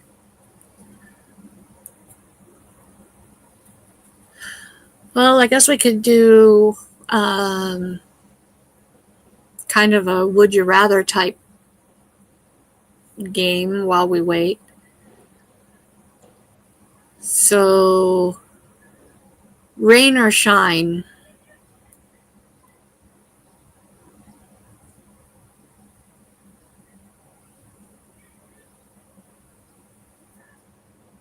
Which would you rather have? Kind of a silly question, but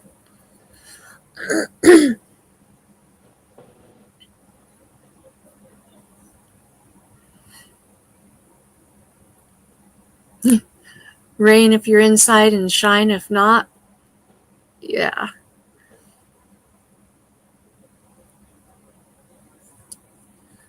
Okay.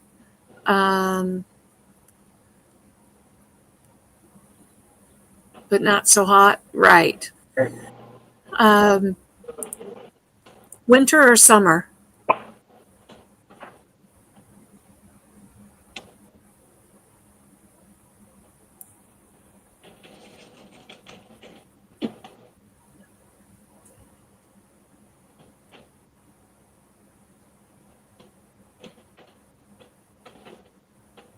Really gotta stop taking the press way down.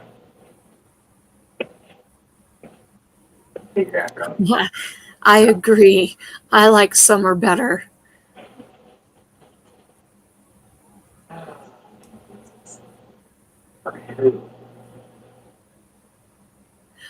Yeah, I know, Ronson. You like the cold weather so you don't sweat so much. You don't get overheated. Okay, here's one for you. Pizza or pasta? I think I know Ronson's.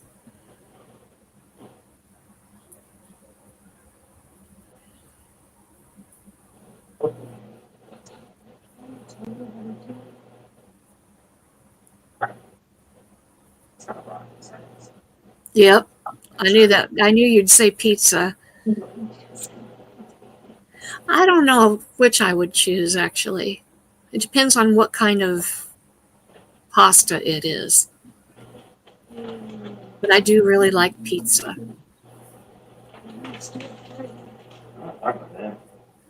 Okay, how about this? Pineapple on pizza, yes or no? Oh, hey, we have a pasta.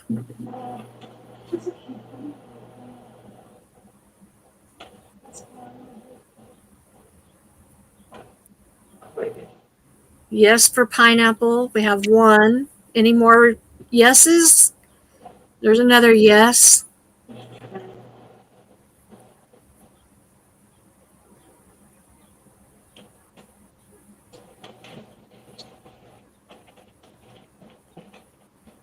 Okay. All right. Iced tea, sweet or unsweet? Sit. Sit.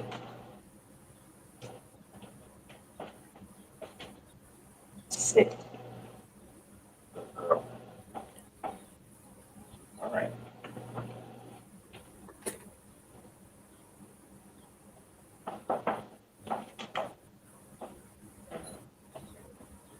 This is big for you. Nobody likes iced tea?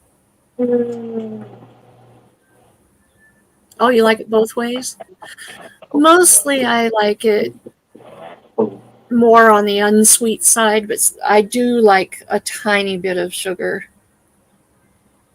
in my tea. Or honey. I like it with honey real well. All right.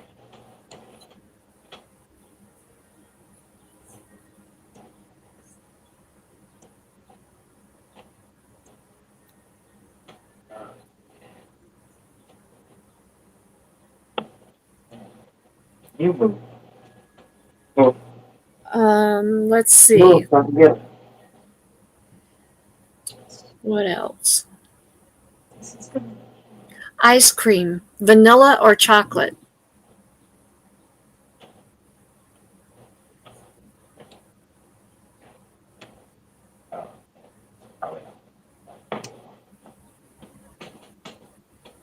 No. Sit down.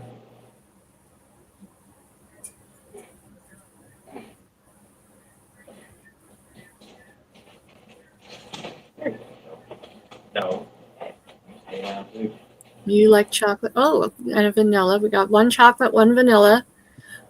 Vanilla with blueberry. Oh, that sounds amazing. I think I'm with Rock Laws. That sounds really good.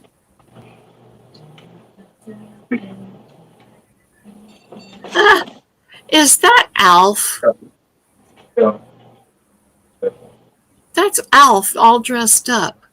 Who remembers Alf from the 90s? That is so cute.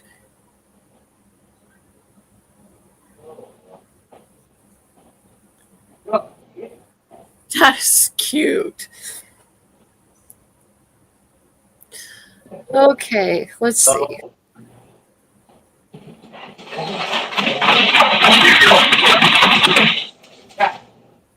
You know of okay. Walk. Go back.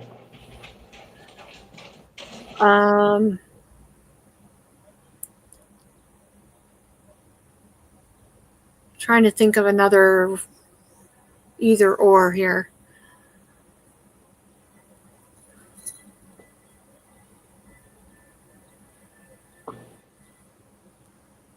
Let's see.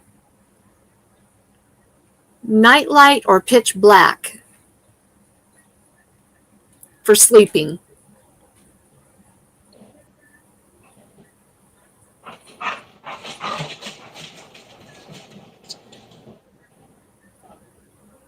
The dogs are on the tile floor.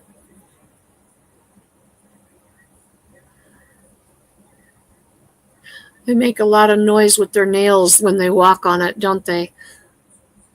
I knew Ronson would say that. I knew he'd say pitch black. Pitch black. Anybody else? Ah! Even split. I gotta have a night light too.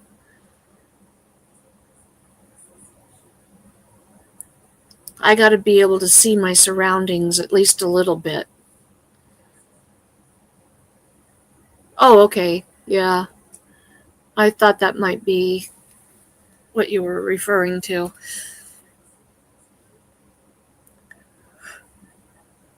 Oh, goodness. Excuse me.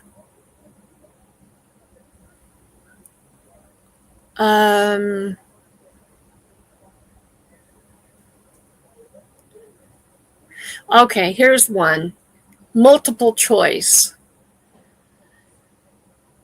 Is a Dr. Pepper a soda, a pop, or a Coke? Or a Sprite, or whatever it is you would choose to drink. Would you call it a soda, a pop, or a Coke?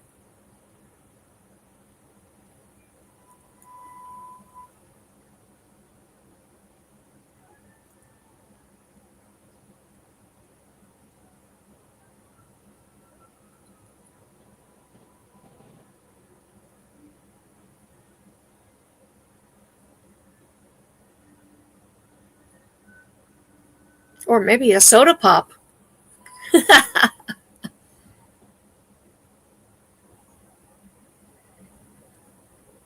Well, thank you, Griffins. I appreciate it. We're just kind of killing time here while we wait for the live to be ended. I don't have any control over that. Kendra's having a medical issue and being tended to right now. So we will just hang out, chat a little while, and just keep her in your prayers.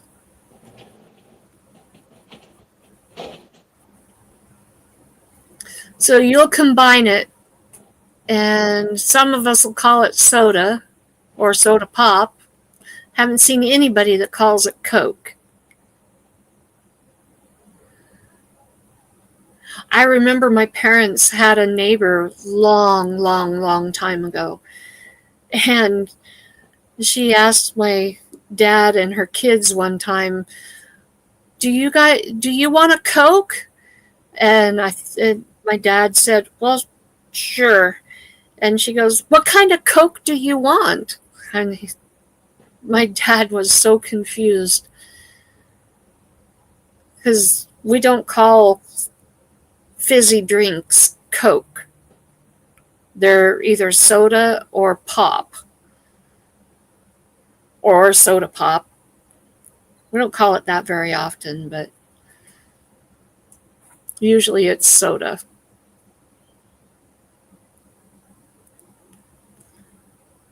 All right. Are you a cat person or a dog person?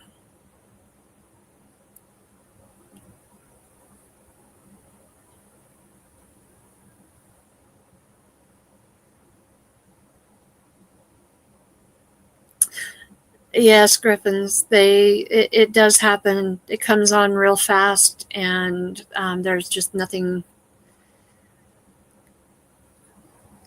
that she can do. I was hoping I could catch her before she went down, and so she could close the live down, but it was too quick. Okay, good. Thank you so much. Really appreciate that. Appreciate the update.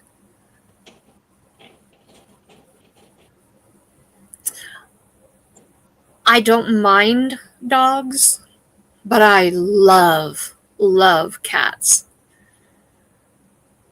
Cats are incredibly healing and comforting. And right now I have 29 of them in the house and one outside that I'm caring for.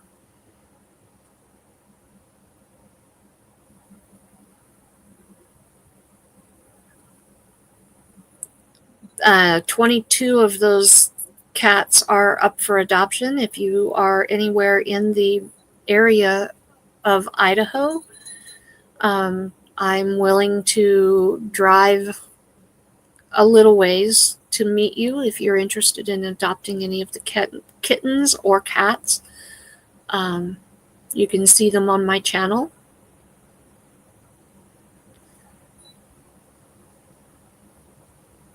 So I need to find homes for these babies,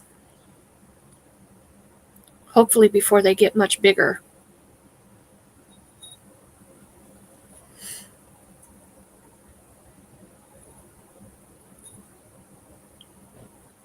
So let's see.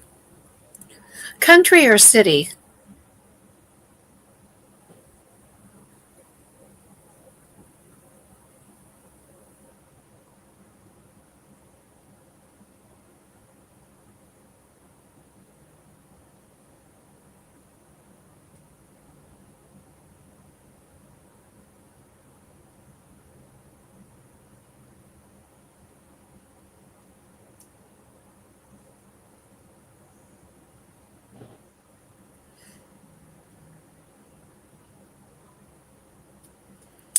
I understand that 100%, Rock Laws. There was a time when we lived in the city, and oh my gosh, I wanted to be in the country so bad.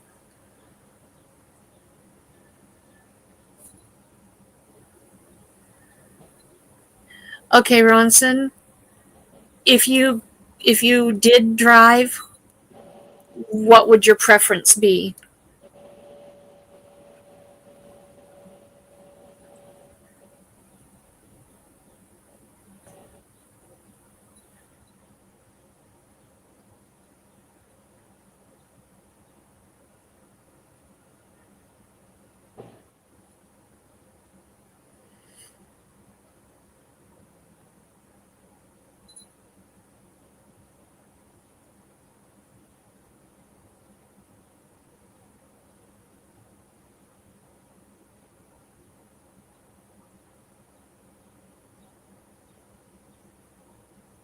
Okay. Kind of like where we live. We're only just a few miles outside the city.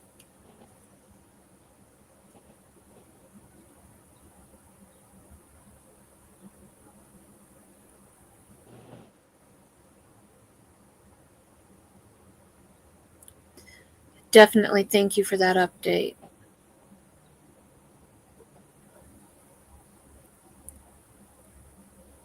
And anytime you want to shut down the live, that's fine.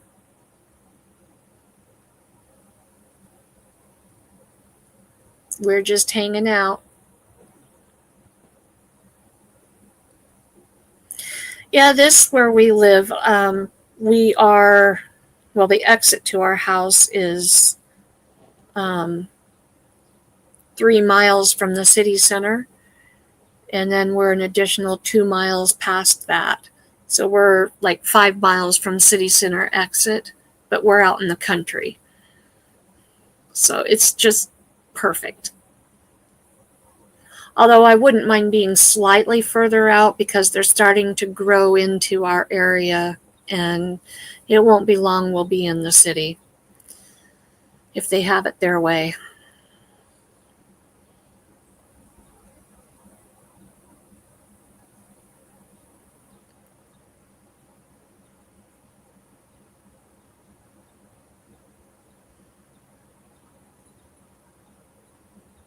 So, let's see. Apple or Android?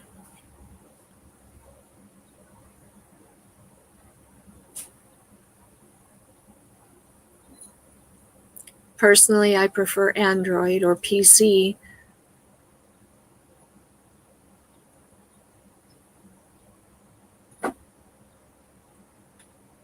Okay, there's one Android. Another Android.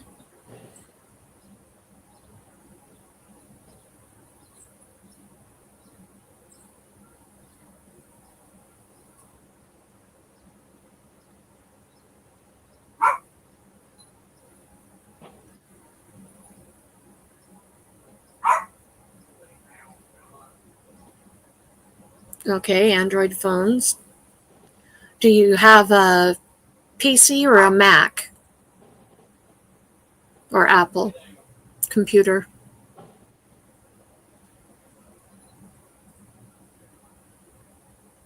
Well,